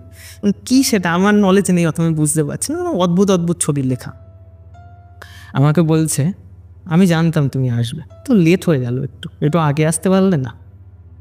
আমি বলছি আপনি সব জানেন? হ্যাঁ জানি, বলেই তো তোমাকে বলেছিলাম যে তুমি আসবে। তা একটা জিনিস আমি জানি না, সেটা হচ্ছে ও চায় কি। যে কার কথা বলছে? যে আরে যে তোমার পেছনে পড়ে আছে, যে তোমার বন্ধুর পেছনে পড়ে আছে, তার কথা বলছি। কে সেটা? উনি একটা নাম বললেন, ঠিক আছে, সেই নামটা বড়ই অদ্ভুত ছিল। কারণ আমি জানি না সব গ্রামে ওরকম 2-1টা অদ্ভুত নাম থাকে কিনা লোকে, কেমন একটা নাম, আমার নামটা মাথায়ও রাখতে পারিনি। তারপর শোনার পর থেকে এটা অদ্ভুত জিনিস, আমার স্মৃতিশক্তি খুব ভালো। কিন্তু উনি একটা নাম বললেন, ও পড়ে আছে তোমার পিছনে। বলছি ও পড়ে আছে, ও করলামই বা কি ওর? বলছি তুমি ওর জায়গায় গেছো, ওর জায়গায় গিয়ে রাত্রেবেলা সন্ধ্যেবেলায় শুটিং কি বলছো তুমি করেছো, এটা ওটা করেছো, ও পড়ে গেছে তোমার পিছনে। আর ওই কিন্তু ওই বাড়ির মালিককে ওখানে থাকতে দেয়নি, ওইটাই তোমাকে বারবার বোঝানোর চেষ্টা করছিলাম, হালকায় নিও না, ও কিন্তু অনেক শক্তিশালী। ও যখন বাড়ির মালিককে ওখান থেকে তাড়াতে পেরেছে, তাহলে তোমার সাথে কী কী করতে পারবে তুমি সেটা ভাবো। আমি বলছি আচ্ছা আমি তো খারাপ কিছু করিনি, আমি ওর কাজ করতে গেছিলাম, আমার তো কোনো ইন্টেনশন ছিল না যে আমি কিছু করবো। সব থেকে বড় কথা, আমি তো হরর ফিল্মের শুটিংও করতে যাইনি, আমি কিচ্ছু করতে যাইনি ওখানে যে আমি ভয় পাওয়ানোর কিছু করব বা বাড়িটাকে আমি দেখাবো। আমি গেছি একটা মিউজিক ভিডিও শ্যুট করতে, আর সেটা অল্প কিছু শ্যুট নিয়েছি আমি, বাইরেই তো বাগান টাগানে বেশি শ্যুট নিয়েছি। বলছে তুমি যাই হোক ওখানে তো গেছো, ওখানে খাওয়া দাওয়াও করেছো, এগুলো তোমার উচিত হয়নি। আমার এটা বুঝতে হবে, যেটার উত্তর আমার কাছে নেই, যে ও চায়টা কি, ও কি চায় এটার উত্তর যদি আমি পেয়ে যাই তাহলে ওকে ঠান্ডা করা যাবে, না হলে এখনও বহুত বিপদ আছে, আর সেটা তুমি কল্পনাও করতে পারছো না এখনও। আমি বলছি এভাবে বলবেন না, এমনি আমি চাপে আছি, আমার এই জিনিসগুলোতে আমি আরও ভয় পেয়ে যাচ্ছি। বলছে ভয় পাওয়াই উচিত, কারণ তুমি সত্যিই জানো না তোমার কী কী করতে পারে। তুমি রক্ত গরমে করছো কাজ, ঠিক আছে, এখানে চলে এসেছো একা একা এসেছো কেন? বলছি আসছিলাম তো দুজনে, তাই তুমি একা চলে আসবে এই ঝড় জলের মধ্যে? এইভাবে আসাটা তোমার উচিত হয়নি। আর উনি কীভাবে জানতে পেরেছে? গাছের ডাল ভেঙে পড়েছিল রাস্তায়, আমি ওটা শুনে আমি জাস্ট চেয়ারটা এইভাবে কামড়ে ধরেছি, ঠিক আছে, আঙুল দিয়ে। আমি বলছি আর সাইলেন্ট মুখের দিকে আমি চেয়ে আছি, কিন্তু আমি যখন বাড়ির দিকে টোকাটা দিলাম উনি তো ঘরের ভিতর থেকে বেরিয়েছিলেন। উনি কীভাবে জানলেন? আমি সাইলেন্ট হয়ে বসে আছি, আমাকে বলছে আমার তো জানতে হবে যে ও কী চায়। যতদিন না আমি জানতে পারছি আমি কোনো সাহায্য করতে পারবো না। ওকে, এবার আমি বলছি আমার বন্ধু স্বপ্নে এইসব দেখছে, ওকে স্বপ্নে বলছে আমার মাংস চাই, আমাকে মাংস দে। আর উনি শুনে দেখলাম খুব উৎসাহিত হয়ে গেলেন। ওটা আমি বলছি ওই তো উত্তর পেয়ে গেছি আমি, আমার মাংস চাই। এটাই আমি জানতে চাইছিলাম যে ও চাইটা কি, সেইটা দিয়ে তো ওকে ঠান্ডা করবো। ও মাংস চায়, তোমাকে গিয়ে ওকে মাংস দিয়ে আসতে হবে। যেখানে খেয়েছো সেখানে? হ্যাঁ, যেখানে খেয়েছো সেখানে ওকে মাংস দিয়ে আসতে হবে। আর ওই দিয়ে আসাটাও তোমার জন্য সুরক্ষিত না। কি একটা হাঁড়ি টাইপের ওনার ঘরে ছিল, মাটির হাঁড়ি, সেটার উপরে অদ্ভুত অদ্ভুত সব চিত্র, ঠিক আছে। উনি সেখান থেকে একটা ধুলো বার করলেন, ধুলো টাইপের কিছু একটা, কারণ ওই অন্ধকারে না আমি বুঝতে পারছি না সে জিনিসটা কি। এবার ধুলো বার করলেন একটা থলির মধ্যে করে, মাটিরই ধুলো, আর সেটা কাপড়ের থলিতে, ঠিক আছে। আমার হাতে এইভাবে দিলেন, এটা রাখো। মানে এটা কি? এটা এক ধরনের ভস্য, এটা রাখো, যখন যাবে এটা ভালোভাবে গায়ে মেখে তাই ওখানে যাবে। আচ্ছা। আর তুমি যদি এখান থেকে এখন একা যাও, আমার মনে হয় না তুমি রাস্তা অব্দি যেতে পারবে। এইটা বলেছে আমার, তারপর থেকে মনে হচ্ছে আমি আর যাবো না ঘর ছেড়ে, আমি এখানেই বসে থাকবো, আমি আর যাবো না। ও বলছে না না আমি দিয়ে আসবো, ভয় পাওয়ার কিছু নেই, আমি দিয়ে আসবো। এবার ওনাকে তো বাইকে করে নিয়ে আসছে, আপনি কী করে যাবেন? আমার চিন্তা তোমাকে করতে হবে না, তুমি তোমার চিন্তা করো। ওনাকে বাইকে করে আনলাম। এইবার কিন্তু রাস্তায় কোনো ইস্যু নেই। উনি যে আমার সাথে আসলেন তখন ঝড় জল, হালকা হালকা বৃষ্টি পড়ছে, তখন হালকা হালকা হাওয়া দিচ্ছে। এই পরিবেশটা না মানে ভালো পরিবেশ। আর আমি যখন গেলাম সেই পরিবেশটা আর এই পরিবেশটা সম্পূর্ণ আলাদা। আর এই টাইম টেবিলটা 5 থেকে 10 মিনিট। রাস্তার ধারে আসলাম আমার বন্ধুগণে বসে। এবার উনি আমার বন্ধুকে বললেন যে তোমার বন্ধুকে সব কিছু বলে দিয়েছি, ভয় পাওয়ার কিছু নেই, সব ঠিক হয়ে যাবে। ওর মাথায় হাত গুলিয়ে দিল। একটা ছোট্ট টাকা, সেটা কোনো 1 টাকা কি 2 টাকার কয়েন বোঝা গেল না, পুরোনো দিনের কিছু একটা টাকা, ওইটা কিছু একটা প্রণাম করে ওর হাতে দিয়ে দিল। ওর হাতে, আমাকে দেয়নি। এটা তুমি তোমার কাছে রাখো, আর কোনো সমস্যা হবে না, যা সমস্যা হয়েছিল ঠিক হয়ে যাবে, ভালো হয়ে যাবে। ওর মাথায় হাতগুলো হয়েছে, সব ঠিক হয়ে যাবে, কোনো শরীর খারাপ হবে না। এবার ওর তখন শরীর খারাপ, ওর তখন ওই জিনিসটা খুব ভালো লাগছে, সেই টাকা দিয়ে আর কি ঠিক হবে। আমি বলছিও না কিছু, ঠিক আছে। ওকে বাড়িতে দিয়েছি, দিয়ে ওকে আমি রাত্রে ফোন করেছি, কারণ আমি রাত্রেবেলাতে পড়ি, এটা আমার হ্যাবিট। কারণ সারাদিন এটা ওটা করি, রাত্রে পড়ে তাই ঘুমাই, কিন্তু আমার ভালো লাগে। কি মনে হচ্ছে যে শরীরটা তো খারাপ, হয়তো রাত্রে ঘুমাতে পারিনি। আমি জিজ্ঞেস করি ওর শরীরটা খারাপ কিনা, কারণ ও প্রচুর এমন স্বপ্ন দেখে বা এমন উপস্থিতি টের পায়, এটা ওটা যে কেউ ওর গলা চেপে ধরছে, কেউ ওকে মারতে আসছে, এইসবগুলো ও দেখতো, ঠিক আছে। তা আমারও একটু চিন্তা হচ্ছে, যেহেতু আমার বন্ধু হয়। তো আমি বললাম এখন কি ঠিক আছে, রাত্রেবেলা একটু খোঁজ নি। তো ওকে ফোন করলাম যে ভাই আজকে কিছু দেখিস নি তো? বলছে তুই বললে বিশ্বাস করবি না, ওখান থেকে যে আমি আসলাম তারপরের থেকে আমার শরীরে কোনো সমস্যা নেই। ওকে। বলছে বরঞ্চ আজকে আমি শান্তিতে ঘুমিয়েছিলাম, তুই ফোন করে আমার ঘুমটা ভাঙালি। আজ এতদিন পরে আমি শান্তিতে ঘুমিয়েছি, আমার মাথাও যন্ত্রণা হচ্ছে না, না কিছু। আজকে আমি একদম ভালো আছি। আমি শুনে খুব খুশি হলাম, বাহ ভালো আছে। পরের দিন আমি ফ্রাইড চিকেনের বাকেট কিনে, ও আমার সাথে গেছিলো, ও ফিট আছে তখন, চল আমিও যাবো। তখন একটা আবার রক্ত গরম ফিরে পেয়েছে। ফ্রাইড চিকেনের বাকেট কিনে, যেহেতু মাংস বলেছিল, শুধুই মাংস, আর কিছু দিইনি, ঠিক উপরে যে জায়গাটায় খেয়েছিলাম ওখানে রেখেছি। রেখে ওই দাদুকে জানিয়েছিলে? হ্যাঁ, দাদুকে আমি জানিয়েছিলাম আসার সময় যে দাদু ওটা রেখে এসেছি। উনি বাইরেই বসে থাকতেন ম্যাক্সিমাম টাইম। উনি আমাকে বললেন যে তুমি ভালো ছেলে, আমাকে বলছে, কিন্তু না জেনে বুঝে কিছু কাজ করো না, ঠিক আছে, তোমার খুব ভালো হবে, আমাকে বলছে। এইভাবে বলছে, জানি না, এটা আমার মনে হয় যখন ধরো একটু খারাপ সিচুয়েশান থাকে বা যে সময়গুলো একটু অফ থাকে, তখন একটা ভালো কমপ্লিমেন্ট বা ইউটিউবের ধরো একটা ভালো কমেন্ট, মানে সব কিছু না একটা আলাদা লেভেলের একটা মানে মোটিভেশান দেয়, একটা বেঁচে থাকার আলাদা রসদ দেয়। তো ব্যাপারটা সেই রকম একটা হয়। তো সেটা আমার আজও মনে পড়ে। উনি বলতো তোমার খুব ভালো কিছু হবে। তো ওখান থেকে আস্তে আস্তে বললেন, তো চলে আসলাম। তারপর সব ঠিকঠাক চলছে, এবং আমার যে ক্ষতিটা হয়েছে সেটা ওদের ক্ষতির তুলনায় অনেকটা অন্য রকম। তা আমাকে সারিয়ে উঠতে অবভিয়াসলি অনেকটা সময় লেগেছিল। 2 দিন পরে আমার এত কিছু হয়ে গেল তো আমার শান্তি হয়নি। 2 দিন পরে তখন রাত না ভোর হয়ে গেছে, 4:45 কি 4টে বাজে। আচ্ছা, মাংসটা যে দিয়ে আসলাম, খেয়েছে নাকি মাংসটা, এটা আমার মাথায় আসছে। কারণ মাংসটা দিতে বলেছিল, আমার সঙ্গে কোনো স্ক্যাম করলো না তো, হয়তো ওরকম কিছুও না, কিন্তু সেরেও গেছে সব কিছু।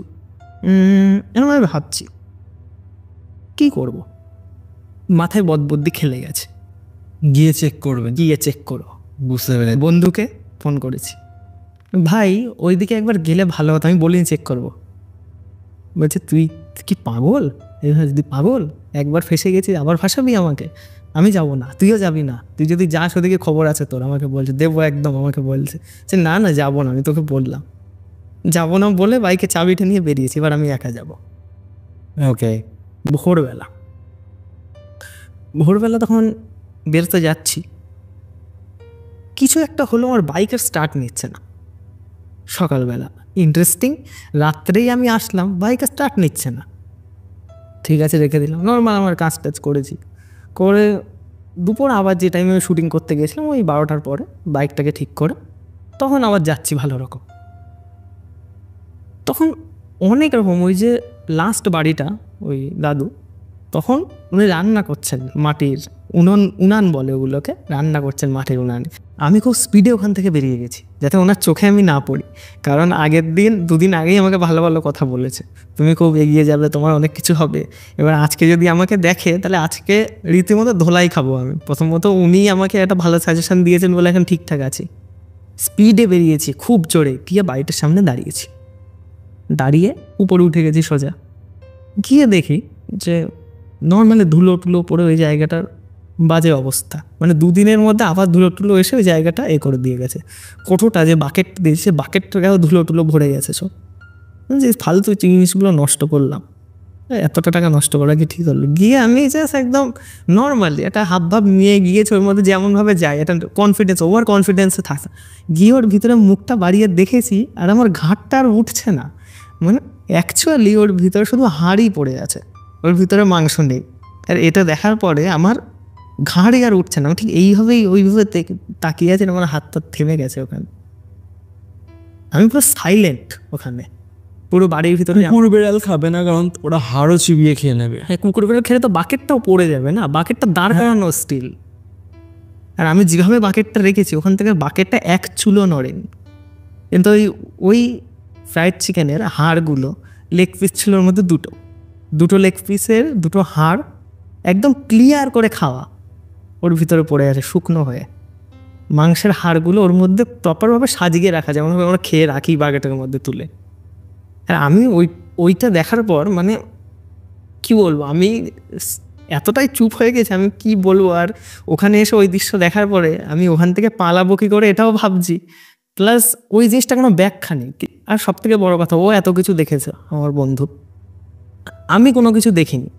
এর প্রধান কারণ আমি খুঁজে পাইনি, হয়তো আমি একটু ধর্মের মধ্যে থাকি, একটু এইসব নিয়ে চর্চা করি, সেই জন্য হয়তো আমাকে অতটা এফেক্ট করেনি।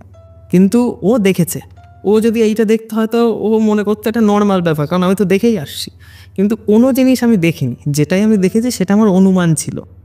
ওই হেঁটে যাওয়া, কানের পাশে ফু দেওয়া, ওই সমস্তগুলো আমার অনুমান ছিল, আমার কাছে কোনো ব্যাখ্যা ছিল না যেগুলো সোশ্যাল। কানের পাশে ফু দেওয়া আমি বলবো না, হয়তো তার নিঃশ্বাস প্রশ্বাস তুমি ফিল করে। হ্যাঁ এটাই। কিন্তু সেই জিনিসটার ব্যাখ্যা আমার কাছে নেই। কিন্তু এই যে জিনিসটা আমি চোখের সামনে দেখছি, এটার কি ব্যাখ্যা দেবো আমি? কারণ এটা আমি নিজে রেখে গেছি, এখানে আর কেউ আসে না। আর এটা সবথেকে বড় কথা, একটা পোড়ো বাড়িও না বা এমন কিছু জায়গা না যে অনেকে আসে না যে ওই জায়গায় গিয়ে হয়তো মদ গাঁজা খায়, এটা সেই রকমও বাড়ি না, কারণ এটা অনেক ভিতরে গ্রামের, ওখানে কেউ এসে ওইভাবে খাবে না। আর গ্রাম্য এলাকায় ওরা যেখানে খুশি বসে খেতে পারে, সব জায়গায় অন্ধকার, ঠিক আছে। আর এখানে কে বা আসবে? আর পশু পাখি খেলে সে নিশ্চয়ই কাট করে ফেলে দিয়ে জিনিসটাকে খাবে, ওরা তো সোজা রেখে খেতে পারবে না। আর বিড়াল ছোট প্রাণী হয়, আমার বাকেটটা এত বড়, ও যদি ওঠে বাকেটটা এমনি কাত হয়ে পড়ে যাবে। আর ওর ভিতরে পরিষ্কার করে বিড়াল ওইভাবে খাবে না, খেলে হাড়ও খেয়ে নেবে। আমি কিছুক্ষণ ধরে আমার যেন বডি আর মুভ করছে না ওখান থেকে, ওইটা দেখার পর থেকে। এত কিছু দেখেছি আমি, সব কিছু উড়িয়ে দিয়েছি, ঠিক আছে, কোনো ব্যাপার না। কিন্তু এই যে জিনিসটা আমি নিজের চোখে দেখলাম, এটার কি ব্যাখ্যা দেবো? হঠাৎ করেই আমরা এমন কিছু দেখতে পাই যে আমাদের চিন্তা শক্তি, আমাদের সিক্স সেন্স বলবো না, আমাদের পঞ্চ ইন্দ্রিয় কাজ করা বন্ধ করে। হ্যাঁ, আর আমি যে তখন ওখান থেকে কি দৌড়ে বাইরে যাব, নাকি আমি কিছু বলবো, নাকি দাদুর বাড়িতে যাব, না বন্ধুকে কল করব, আমি কি করব, আমার মাথা কাজ করছে না। এই যে পুরো ঘটনায় আমার কাছে সব থেকে শকিং ব্যাপার ছিলই ওটা, চিকেনের বাকেট ফাঁকা হয়ে যাও। পুরো ফাঁকা, এবং আমার মাথায় কিছু আসছে না সেই মুহূর্তে দাঁড়িয়ে। আমি 5 থেকে 10 মিনিট আমি সাইলেন্টভাবে শুধু ওখানে দাঁড়িয়ে, আর এইভাবে ঘাড় কাত করেই দাঁড়িয়ে, আমি ঘাড়টাও তুলিনি, চুপ। আমি উল্টো পায়ে আসছি, আমি পেছনে ঘুরিনি, আমি উল্টো পায়ে আসছি, এবং এসে আমি সিঁড়ির ওখান থেকে দৌড়িয়েছি, ঠিক আছে। মানে এই জন্য আমার ভয় লাগছে। কিছু কিছু জিনিস এমন হয় না, যে জিনিসগুলোর কোনো ব্যাখ্যা পাই না, আমি তখন হতকারী সিদ্ধান্ত নিয়ে ফেলি, ঠিক আছে। ওই জন্যে হয়তো চ্যানেলটা ডিলিট করেছিলাম, ঠিক আছে। তো ওই রকমই একটা সিদ্ধান্ত। এবার দৌড়াচ্ছি যখন, এটা আমার মাথায় রাখা উচিত, কিন্তু বাড়িটা কিন্তু রেডি না প্রপারভাবে। দৌড়াতে দৌড়াতে দৌড়াতে দৌড়াতে নিচের দিকে এসেছি, পুরো কিন্তু নামিনি। আর এত জোরেই আমি দৌড়াচ্ছি, সামনে দিয়ে আমার পায়ে পা জড়িয়ে ওইভাবে ডিগবাজি মেরে পড়েছি সিঁড়ির থেকে উপরে, 2-4 ধাপ করতে করতে নিচে গেছি। তখন আমার হুঁশ এসেছে প্রপারভাবে সিঁড়ির থেকে পড়ার পর। তখন আমি কিন্তু থামিনি, ওইভাবে উঠে দৌড়ে বাইরে গেছি, গিয়ে আমি বাইকটার পাশে মাটিতে এইভাবে ঠিক বসেছি, পা ফা ছড়িয়ে। কী দেখলাম ওটা, আমার মাথায় ফাতেও লেগেছে তখন, ঠিক আছে। এবার শখ পুরো। এবার দুপুরবেলায় গেছি যখন, আমার এটা মাথায় ছিল যে ওই দাদুর বাড়ির ওখান থেকে যাব, যদি দেখা পেয়ে যায় মিষ্টিটা দেবো, একটা মিষ্টি নিয়ে গেছিলাম। এবার ধুলোবালিটা গায়ের থেকে ঝেড়েছি, না আমার খবর আছে, আজকে গেছিলাম, তো ভালোভাবে ঝেড়ে টেড়ে চুলফুল আবার সেট করে আবার বাইকটাকে ঘুরিয়ে দাদুর বাড়ির ওখানে গেছি, গিয়ে বাইকটা উল্টো এদিক করে ঘুরিয়ে দিয়েছি, হ্যাঁ। দিয়ে দাদুকে ডাকছি, বলছি কী ব্যাপার আজকে, ওই তো তোমার বাড়িতে আসলাম, মিষ্টি ফিষ্টি দিয়ে ওনার ঘরের মধ্যে কিছুক্ষণ বসলাম। বললাম আর কোনো চাপ হবে না তো, কারণ আমি গেছিলাম সেটা তো আমি বলতে পারছি না। আমি বলছি আর কোনো চাপ হবে না তো, বলছে তুমি দিয়ে এসেছিলে তো। হ্যাঁ দিয়ে এসেছিলাম, তাহলে আর কি চাপ হবে। ওই হচ্ছে খুব যদি চাপ হয়, আমাকে উনি একটা ওই টাকা মতো দিয়েছে, ওনাকে যেটা দিয়েছিলেন, তো এটা রাখো, এতে কোনো সমস্যার কিছু নেই, তুমি আর ওইদিকে যেও না, শুধু ওখানে না, তুমি আর অন্য কোথাও যেও না, কারণ আমার মনে হয় তোমার চোখ মুখ দেখে যে তুমি আবার যেতে পারো, তাই তোমাকে আমি সাবধান করছি, কোনো জায়গাতেই যেও না। আমি বলছি না না আমি কেন যাবো, আমি যাবো না। তারপরে ওখান থেকে চলে আসলাম, এবং এই যে রিকভারি পিরিয়ডটা ছিল, যেখানে আবার নিউ বিজনেস শুরু করলাম, পড়াশোনায় মনোযোগী হলাম। তারপর আমার এইচএস ছিল কিছুদিন পর, এইচএসও খুব ভালো দিয়েছি, দেন ইঞ্জিনিয়ারিং অ্যাডমিশন নিয়েছি। মানে তারপর বলতে পারো আস্তে আস্তে আস্তে আস্তে সব কিছু রিকভারি হয়ে গেছে। সেই চ্যানেলটাও তো নেই আর, বাট নতুন আবার চ্যানেলে কাজও করছি। এবার সেই জিনিসটা আস্তে আস্তে আমি ওভারকাম করেছি। এখন অনেক বছর হয়ে গেছে, রিকভারি করতে হয়তো কয়েক মাস সময় লেগেছিল, খুব স্পিডেই রিকভারি করেছিলাম তারপর। হ্যাঁ স্মৃতিতে রয়ে। তুমি যখন ক্লাস 10 বা 11-এ পড়ছো, তোমাকে বাইকটা কে দিয়েছিল আগে, আমি এটা বলো না, আমি জানতে চাই। না বাইক, ওটা অ্যাকচুয়ালি আমি বাইক বললাম এটা, বাট ওটা হচ্ছে অ্যাকচুয়ালি স্কুটি, ঠিক ওকে ওকে। স্কুটি, বাট আমি বাইক বললাম ঘটনাতে, বাইক। তোমার 2 হুইলারটা ক্লাস 10-এ কে দিয়ে দিয়েছে? ওটা অ্যাকচুয়ালি আমার না, আমার বন্ধুর ওটা। এবার ওর বাবা ওকে দিত, ঠিক আছে, আমার বাড়ি থেকে আমাকে দিত না গাড়ি টাড়ি, কারণ ওই বয়সে গাড়ি টাড়ি দিলে আর আমার ছেলের হাতে আমি গাড়ি দেবো না, এটা আমার বাড়ির লোকের ডিমান্ড ছিল, আমি আমার ছেলের হাতে দেবো না, ও যা বদমাইশ ওর হাতে দেওয়া যাবে না, এটাই আমার বলতো বাড়ি থেকে এক্স্যাক্টলি। এবং আমি ওর স্কুটিটাই নিয়ে রাখতাম, ঠিক আছে, বাড়িতে রাখতাম, ওই তো ও রেখে গেছে, ওর বাড়িতে দিয়ে আসছি, ওর বাড়িতে দিয়ে আসছি বলেই বেরোতাম, ঠিক আছে, ঠিক আছে, মাটির দিকে হয়তো যাচ্ছে, আর যখনই বেরোতাম ওর স্কুটিটা নিয়ে বেরোতাম। মানে এখন আমার আছে গাড়ি, বাট তখন ছিল না। এখন থাকাটা স্বাভাবিক, বা ক্লাস 10-11 মানে আমি প্রশ্নটা এই কারণেই জিজ্ঞেস করলাম, কারণ ঘটনাটা শোনার পর অডিয়েন্সই জিজ্ঞেস করবে, বা সাবস্ক্রাইবাররাই জিজ্ঞেস করবে যে এটা বিশ্বাসযোগ্য হচ্ছে না যে ক্লাস 10-এ পড়া একটা বাচ্চার কাছে বাইক রয়েছে বা এরকম কিছু। যাই হোক, হ্যাঁ বাইক চালাতে অনেক আমি অনেক ছোটোবেলার থেকেই চালাতে পারি। আমি এমন অনেক দেরিতে শিখেছি বাইক চালানোর, কারণ ওই কারোর থেকে নিয়ে শেখাটা আমার হয়নি, আমি কিনে দেন আমি শিখেছি, দেন সেটা বিক্রি করে আবার নতুন একটা বাইক কিনেছি এরকম। তো ঘটনাটা কি এখানেই শেষ হয় নাকি এরপর যে তুমি গেছিলে তারপর তার কোনো আফটার এফেক্ট হয়েছে? আফটার এফেক্ট আর কিছু হয় না। আর হ্যাঁ, এই বাইকের প্রসঙ্গে একটা কথা বলি, আমার যে বন্ধুরা ছিল আমার সাথে কাজ করতো, ওরা কিন্তু আমার থেকে বয়সে অনেকটা বড়, ঠিক আছে। ওকে। যার স্কুটিটা নিয়ে আমি চালাতাম সে আমার থেকে 4-5 বছরের বড়, ঠিক আছে। তো ও স্কুটিটা চালাতো, ঠিক আছে, তো ওই জন্য কোনো ইস্যু হয়নি। হয়তো অডিয়েন্সের অনেক প্রশ্ন থাকতো ওই স্কুটিটা ও বা কীভাবে চালাতো, তো বাচ্চা ছেলে, কিন্তু ও বাচ্চা ছেলে না, ও এটা আমি মানবো, তার কারণ হচ্ছে আমার সার্কেলেও আমি সব থেকে জুনিয়র। মানে আমি কখনোই তোমায় যেটা বললাম যে if you are smart in the room then you are in the wrong room, ঠিক আছে।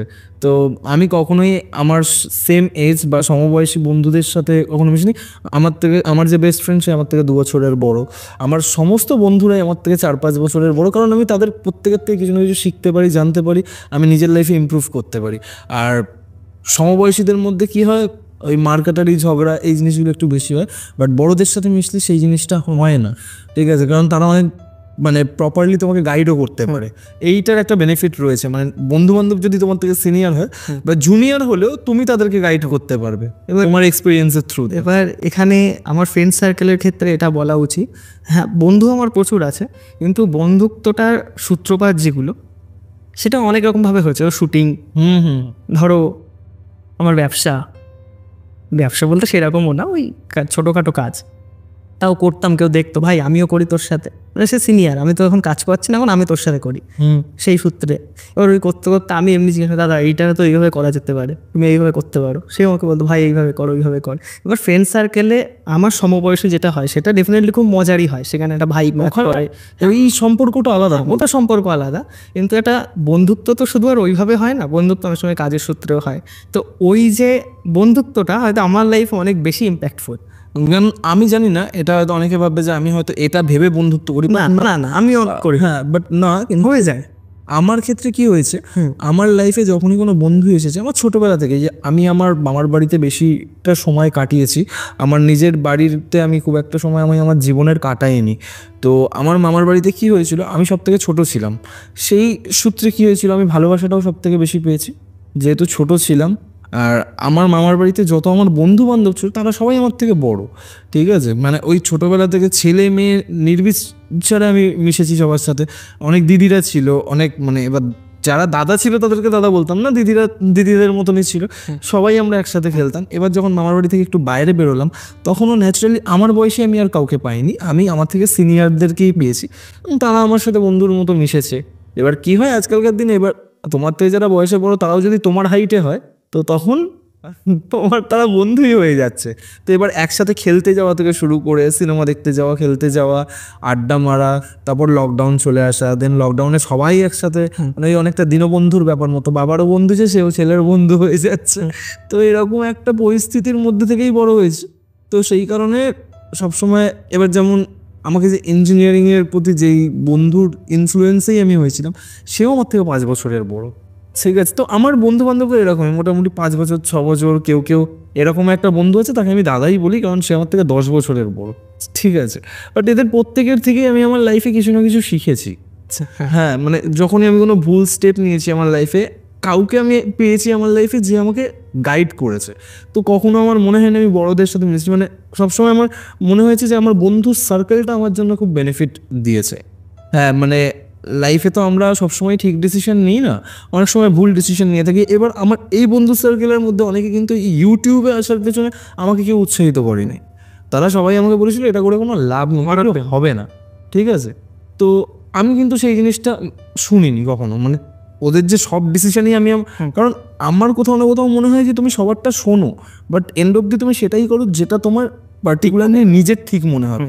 তো আমি কখনোই এই ইনফ্লুয়েন্সগুলো শুনিনি, কারণ এটা শুনে অনেকে অপোজ করবে, আমার সাথে অনেকে এগ্রি করবে না, কারণ আমি কোনোদিনই চাকরির পক্ষপাতিত্ব না, আমিও সেম, কোনো দিনই চাকরির পক্ষপাতিত্ব নেই। আমার বাবা আমাকে বড় করেছে ছোটোবেলা থেকে চাকরি করেই, ঠিক আছে। আমি দেখেছি সেই মানুষটা ঠিক কতটা কষ্ট করেছে, হয়তো প্রত্যেকের বাবা মাই তাই করে, যাদের বাবা চাকরি করে, ওর বাবাও চাকরি করেছে। আমি দেখেছি সেই মানুষটাও কীভাবে দিনের পর দিন, ঠিক আছে, মানে আমাদের মুখে হাসি ফোটানোর জন্য বা আমাদের শখ আহ্লাদ মেটানোর জন্য কীভাবে তারা নিজেদের উৎসব, মানে দুর্গাপুজোর সময় ছুটি নেই, কালী পুজোর সময় ছুটি নেই, সে বাড়িতে আসতে পারছে না, তো এতটা স্যাক্রিফাইস তারা যা করেছে আমাদেরকে বড় করার জন্য। তো আমার মনে হয় না যে আমি পারবো সেগুলো করতে, কারণ আমি যে চাকরি করতাম সেখানে আমাকে একবার পুরো বলা হয়েছিল যে দুর্গাপুজোয় একদিন আমি ছুটি পেয়েছি বলে আগামী 4 মাস আমি কোনো ছুটি নিতে পারবো না। আমি সেদিনকেই বলেছি তোমার চাকরি তুমি তোমার কাছে রাখো, অ্যান্ড তার 1 মাসের মাথায় আমি জবটা ছেড়ে চলে আসি, যেন আমি নিজে কিছু একটা করবো। আর সেটার জন্যই আমি এত দিন ধরে নাইট শিফটে জব করতাম, দিনের বেলায় ইউটিউব করতাম, ঠিক আছে। তো আমি কখনোই চাকরি করার পক্ষপাতিত্ব ছিলাম না, বাট পরিস্থিতির শিকার হয়েই আমি চাকরি, মানে যেহেতু আমার ইউটিউবটা করতে হবে সেই পারপাসেই আমি চাকরিটা করেছি এতদিন। আর সেই কারণেই তো এই ব্যাপারটা আমি আবার কারোর কথা শুনিনি। তো এটাই। আর তোমার সাথে আমার কথা বলে ভীষণ ভালো লাগলো, কারণ কোথাও না কোথাও আমি নিজের সাথে তোমাকে খুব কানেক্ট করতে পারছিলাম। অনেক কিছু জিনিস তুমি অ্যাপ্লাই করেছো তোমার লাইফে, যেমন এই গিটার বাজানো, গান গাওয়া, সুর বানানো। একটা সময় আমিও কলেজ লাইফে প্রচুর গান গেয়েছি, এটা ওটা করেছি। আর তার সাথে এই যে নতুন কিছু এক্সপ্লোর করার যে চাহিদা, নতুন কিছু এক্সপ্লোর করার যে ইন্টেনশন, এটা আমাকে খুব বেশি অ্যাট্রাক্ট করেছে তোমার ঘটনা শুনতে শুনতে। বা তোমার সাথে যখন আমি কথা বলছিলাম বিফোর শ্যুট, তো তখন আমার বেশ ভালো লাগছিলো, যে আমার মনে হচ্ছিলো যে হ্যাঁ আজকে একটা ভালো এপিসোড হতে চলেছে। কারণ কোথাও না কোথাও এই যে মেন্টালিটির ম্যাচ হওয়াটা ভীষণভাবে দরকার হয় যে কোনো মানুষের সাথে। তো ঘটনাটা সাংঘাতিক ছিল, ঠিক আছে, বেশ ভালো লেগেছে। আর অনেকদিন পর আমি এটা নোটিস করেছি যে তোমার মধ্যে, যে তুমি খুব মজা করে ঘটনাটা বলছিলে। হ্যাঁ, ঠিক আছে। আমি নিজেও দেখো, আমি যখন কোনো কিছু করি, আমি সমস্ত কিছুতে আমার লাইফে আমি না অত চাপ খাই না, একদম নর্মাল বাংলা ভাষায় বলি। আমি না সব কিছু ইজিলি নিই, লাইফ খুব সহজ। আর সেইভাবে আমি নিই আমার কাছে। আমি ওই জন্য তোমাকে প্রথম বললাম ঘটনার মধ্যে এক জায়গায়, আমার কাছে হেরে যাওয়া বলে কিছু নেই। আমার কাছে সব জায়গায় হয় আমি শিখি, না আমি জিতি। কারণ লাইফ তো অতটাও টাফ না যতটা আমরা বানাই। আমার কাছে সব ওই যে সিচুয়েশানগুলো হয়তো খুব ভয়ের সিচুয়েশান, বা আমার ডাউনফলগুলো হয়তো খুব ইমোশনাল কিছু কিছু ক্ষেত্রে, কিন্তু ওভারঅল জার্নিটা এই সময় দাঁড়িয়ে কিছুটা হলেও আমাকে মজা দেয়, আনন্দ দেয়, যে হ্যাঁ আমি আর সময় পাই না ওইগুলোকে করার। আর সেই টাইমে করেছিলাম, ওটা আমার মনে থেকে যায়। আজ থেকে 10 বছর 5 বছর পর যে ভয়ের মুহূর্ত, যে কষ্টের মুহূর্ত, একটা সময় গিয়ে না আলাদাই একটা মুখে হাসি ফুটে ওঠে, যে ওই জায়গাগুলো আমি করেছিলাম। কোথাও না কোথাও একটা জিনিস দেখবে, আমরা প্রত্যেকেই এখন ঠিক সেই জায়গাটাতেই দাঁড়িয়ে আছি যেই জায়গাটাতে আমাদের থাকার দরকার ছিল। আমাদের ফেলিয়ার্সগুলো আমাদেরকে ঠিক সেই জায়গাটাতেই নিয়ে এসেছে যেই জায়গাটাতে আমাদের অ্যাকচুয়ালি এখন থাকার দরকার ছিল। না এর থেকে উঁচুতে থাকার দরকার ছিল, নাই এর থেকে নিচুতে থাকার দরকার ছিল। দুদিন আগে আমি হঠাৎ করেই শুয়ে শুয়ে আমার মধ্যে রিয়েলাইজেশনটা আসে যে এত বছরের যে এই জার্নি, প্রায় 10 বছর ধরে কাজ করছি, চ্যানেলটা হয়তো 2 বছর ভাইরাল হয়েছে, বাট তার বহু আগে থেকে কাজ করছি, অনেক কিছু করেছি। আজকের দিনে দাঁড়িয়ে সেই ভিডিওগুলো দেখলে না মনে হয় যে ভালো হয়েছে, তখন এই ভিডিওগুলো ভাইরাল হয়নি মনে হয়। তো ওই কাজগুলো করতে করতে অনেক কিছু শিখে ফেলেছিলাম, যার জন্য আজকে সেই শেখাগুলোকে অ্যাপ্লাই করে কিন্তু এই কাজগুলোতে আমরা ভালোভাবে অডিয়েন্সের কাছে পৌঁছে দিতে পারছি। তো আমার এটা মনে হয় যে it was all God's plan, everything, সব কিছু গডস প্ল্যান। কারণ এই কারণে আমাদের প্ল্যানগুলো কাজ করেনি তখন। যদি আমাদের প্ল্যানগুলো তখন কাজ করতো, তাহলে কখনোই এই প্লে বাটনটার ভ্যালিউ আমি আজকে এতটা দিতে পারতাম না।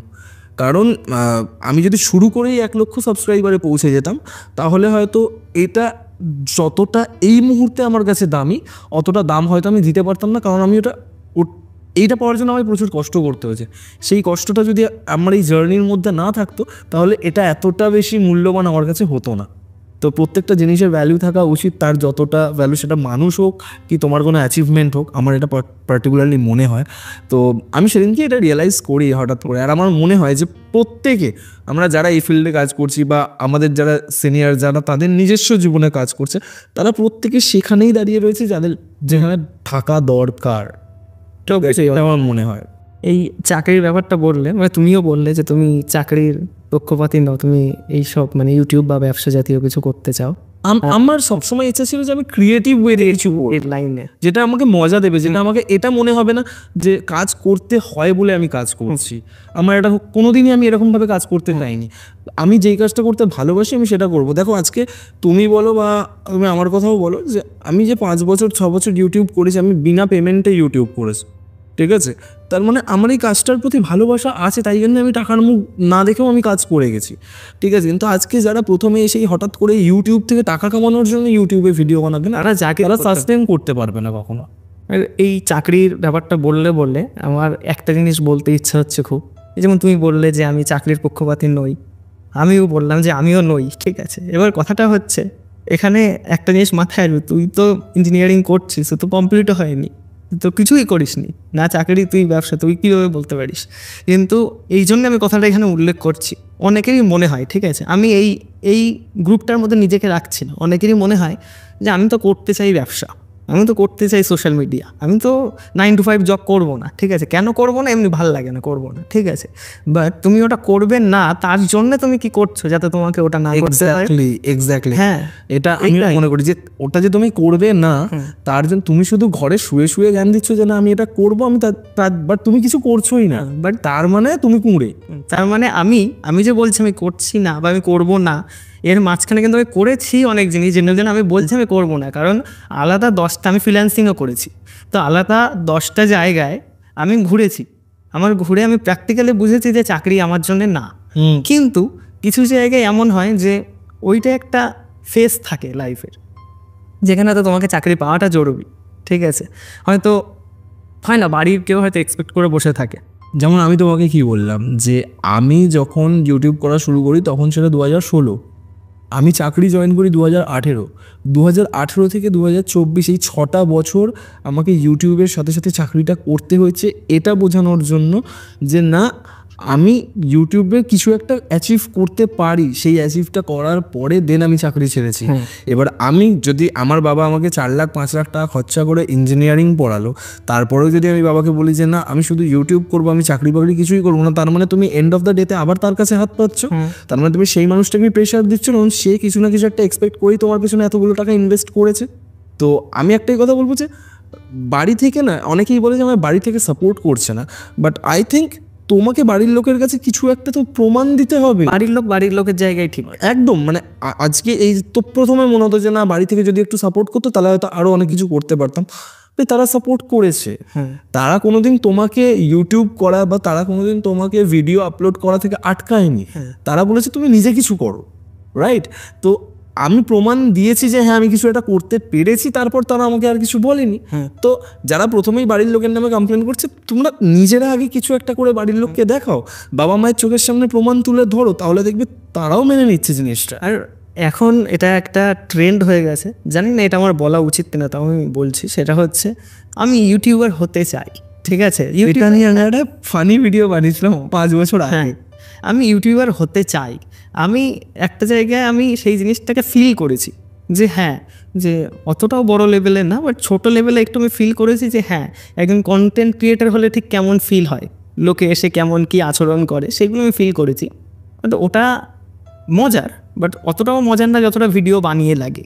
এইবার আমি ইউটিউবার হতে চাই, তার মানে আমি শুধু ইউটিউবার হতে চাই, আমি চাকরি করবো না, আমি কিচ্ছু করবো না, আর আমার বাড়ির লোক আমাকে সাপোর্ট করছে না, আমার বাড়ির লোক খুব খারাপ। আমি বলবো যে বাড়িতে বলারই দরকার নেই, ওটা আমার ক্যারিয়ার, ইউটিউব আমার ক্যারিয়ার না। যখন আমি মনিটাইজেশন ওই জায়গাটাতে হিট করছি, ওই মাইলস্টোনটাকে পূরণ করছি, তুমি একটা না তুমি বাড়িতে বলার প্রথমত কথা কিছু দরকার নেই, তুমি তোমার মতন সাইলেন্টলি কাজ করে যাও, তোমার হাতে যখন ইউটিউবের প্রথম পেমেন্টটা আসবে তুমি সেটা নিয়ে গিয়ে তোমার বাবা মায়ের সামনে ধরো, তখন দেখো তারা তোমার অপোজ করছে কিনা। আমার তো তাই মনে হয়, কারণ আমার বাবা সেদিনই খুব খুশি হয়েছিল যেদিন আমার কাছ থেকে গুগল অ্যাডসেন্সের ওই পেপারটা এসেছিল, যে লেটারটা আসে পিন করে, তখনই তারা খুব খুশি হয়েছিল। পেমেন্ট তো অনেক দূরের কথা, তো তোমাকে কিছু তো একটা দেখাতে হবে যে হ্যাঁ এটা আমার জন্য ইউএস থেকে এসেছে, না হলে তারা কেন মানবে, তারা কেন বিশ্বাস করবে? আরও একটা জিনিস যেটা এই রিলেটেডই, সেটা হচ্ছে আমি না ওটা করবো না, ওটা আমার পোষায় না, ওটার জন্য আমি তৈরি হইনি।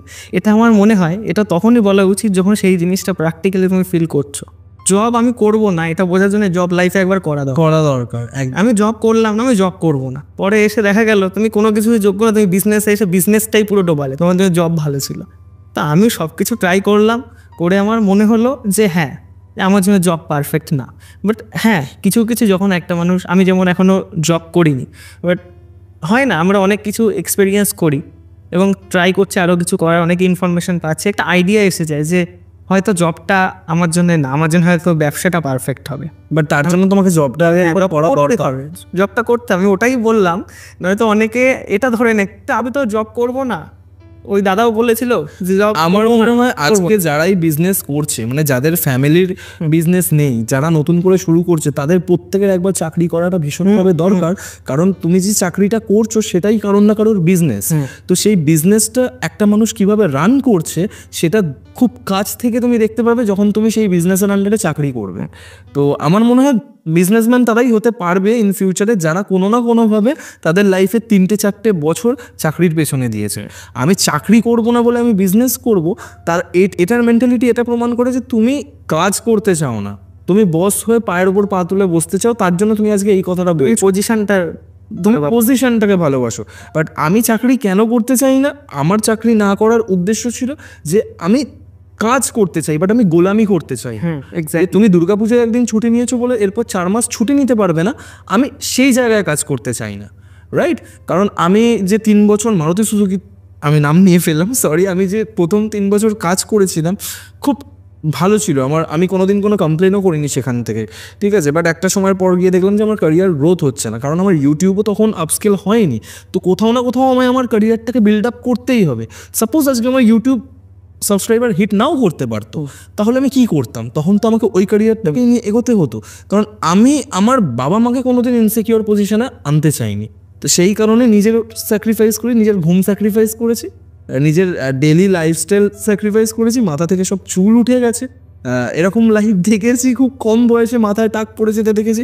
বাট তারপর যখন লাইফটাকে একটা স্টেবল পজিশনে একটু একটু করে নিয়ে আসা শুরু করি, তারপর যেগুলো আমার চলে গেছিলো আস্তে আস্তে সেগুলোর ওপর কাজ করা শুরু করেছি।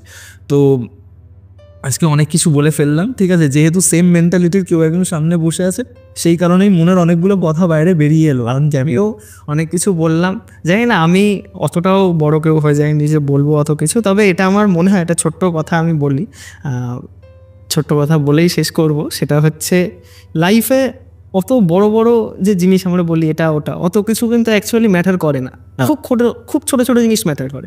যেমন কনফিডেন্স, যেমন কিছু করার ইচ্ছা, কমফর্ট জোনটা ভাঙা, আমি এটা করছি মানে আমি এটাই করবো, ওটা অন্য কিছু এক্সপ্লোর করা। আমি যেমন বললাম তোমাকে, আমি কাজ করি আলাদা, কিন্তু তার বাইরে আমি কত কিছু করছি, জাস্ট এক্সপ্লোর করবো। এই যে জিনিসগুলো, ছোটোখাটো কিছু জিনিস, কনফিডেন্সটা থাকুক, কিছু করার ইচ্ছা থাকুক, সব কিছু ঠান্ডা মাথায় হ্যান্ডেল করা যায় সেই রকম কিছু চিন্তাভাবনা থাকুক, যে যাই হয়ে যাক আমি শিখবো, অত উত্তেজিত হব না। ছোটোখাটো কয়েকটা জিনিস, ছোটোখাটো কিছু হ্যাবিট, হালকা ফিটনেস, হালকা ডায়েট, মানে নর্মাল একদম সাধারণ লোকের মতো লাইফস্টাইল, এটা মানুষকে অনেক দূর নিয়ে যেতে পারে। একদম, যদিও আমি অত দূর যাইনি, বাট ট্রাই করবো ডেফিনেটলি যাওয়ার চেষ্টা তো করছো। হ্যাঁ, এটাই ভীষণভাবে ইম্পর্টেন্ট আমাদের প্রত্যেকের জীবনে ভালো থাকার জন্য, ভালো রাখার জন্য। আমাদের সাথে যারা, আমাদের পরিবারের যে মানুষগুলো রয়েছে, আমাদের সাথে যারা জড়িয়ে রয়েছে, নিজে ভালো থাকার জন্য, সেই মানুষগুলোকে ভালো রাখার জন্য নিজের খুশি থাকাটা ভীষণভাবে, ওইটাই এন্ড গোল আমাদের, ভালো থাকা বা ভালো থাকতে হবে, খুশি থাকতে হবে। তার জন্য ভালো খাবার খেতে হবে, কারণ ভালো খাবারই কিন্তু একমাত্র আমাদের মনকে ভালো রাখে। তোমার ব্রেকআপ হয়ে গেলেও তুমি দেখবে তোমার সামনে যদি একটা কেউ বিরিয়ানির প্লেট সাজিয়ে দেয় না, ওই যতক্ষণ না প্লেটটা শেষ হচ্ছে তোমার মনটা কিন্তু খুব ভালো থাকবে।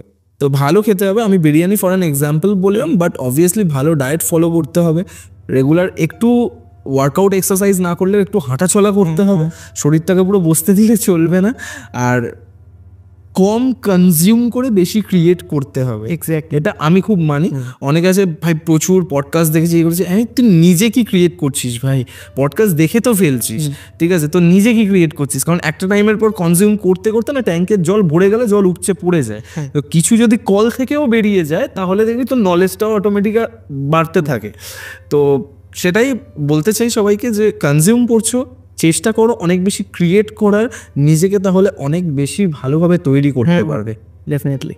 তো thank you so much Sourav, welcome, নিজের এত প্রিসিয়াস একটা টাইম আমাদেরকে দেওয়ার জন্য। এই কারণেই বলছি, কারণ খুব ভালো লেগেছে তোমার সাথে আজকে। আমার আড্ডাটা ব্যাপক জমেছে, শুধু ভূতের গল্প না, এক্সপিরিয়েন্স না, একটা খুব সুন্দর একটা প্রোডাক্ট রয়েছে আলোচনা আজকে আমরা করেছি। আর সেটাই হয়তো এই এপিসোডটার ইউএসপি থাকবে, যারা শেষ পর্যন্ত দেখবে তারা বুঝতে পারবে আজকের এপিসোডটাতে ঠিক কী লুকিয়ে রয়েছে। ভীষণ পাওয়ার প্যাকড একটা এপিসোড হয়েছে, ভীষণ ভালো লেগেছে আমার। গল্প বলাতে এসে তোমার কেমন লাগলো বলো? আমার খুব ভালো লেগেছে। প্রথমত দেখো, ক্যামেরা আমি খুব ভালোবাসি, এই ফিল্ম, ক্যামেরা, অ্যাকশন, এইসব জিনিসগুলোর সঙ্গে আমি খুব রিলেটেবল, এগুলো তো আমার ভালোই লাগে। আমি যদি বলি যে তোমাকে কেমন লেগেছে এখানে এসে স্পেসিফিকভাবে, আমার খুবই ভালো লেগেছে। কারণ এখানে আসলাম, এসে সবথেকে বড় কথা আমি কিছু সময় বসলাম, আড্ডা মারলাম, তারপর তো পডকাস্ট শুরু করলাম। ওই যে টাইমগুলো কিছুটা সময় কাটালাম, সেই ভাইবটা খুব সুন্দর ম্যাচ করে একটা মজাদার আড্ডা হয়েছে। তো হ্যাঁ, খুব সুন্দর লেগেছে। আমারও মানে আমার সব থেকে বেশি ভালো লেগেছে কি বলতো, যে তুমি যে মজা করে ঘটনাটা বলছো। অনেকেই আছে যেটা ঘটনা বলার সময় ভীষণ সিরিয়াস হয়ে যায়, আমি নিজেও তাই, ঠিক আছে, বাট তোমার ক্ষেত্রে দেখলাম তোমার সাথে এরকম একটা ঘটনা ঘটেছে, তুমি খুব মজা করে, খুব মানে ফানি ওয়েতে তুমি ঘটনাটা আমি অত সিরিয়াস ভাবে দেখি না কোনো, যে সিরিয়াস সিচুয়েশন আমার কাছে খুব কাম ভাবে, কুল ভাবে হ্যান্ডেল করি আমি। ইন ফিউচারও আমার ইচ্ছা থাকবে তোমার সাথে বসার, যদি তোমার কাছে আর কোনো ঘটনা থাকে। তুমি বলেছো যে তোমার এরকম আরো অনেক এক্সপিরিয়েন্স হয়েছে লাইফে, তো আমি অবশ্যই শোনার অপেক্ষায় থাকবো। অবশ্যই। Thank you so much for coming to Golpowala. আবার দেখা হচ্ছে। Thank you. Welcome. Golpowala, the real paranormal experience. তো কেমন লাগলো আজকের এপিসোড কমেন্ট করে জানাতে ভুলবেন না। যদি ভালো লেগে থাকে তাহলে লাইক বাটনটা প্রেস করার সাথে সাথে শেয়ার বাটনও প্রেস করে দিন। আর যদি গল্পওয়ালা ইউটিউব চ্যানেলে আজকে আপনারা প্রথমবারের জন্য এসে থাকেন তাহলে চ্যানেলটা সাবস্ক্রাইব করার পাশাপাশি স্পটিফাই পডকাস্টটিকেও ফলো করতে ভুলবেন না। ভুলে গেলে চলবে না, গল্পওয়ালা আমাদের প্রত্যেকের নিজেদের যৌথ পরিবার। আজকের এপিসোড আমি এখানেই শেষ করছি। আগামী বুধবার আসছি ভয়ানক একটা এপিসোড নিয়ে।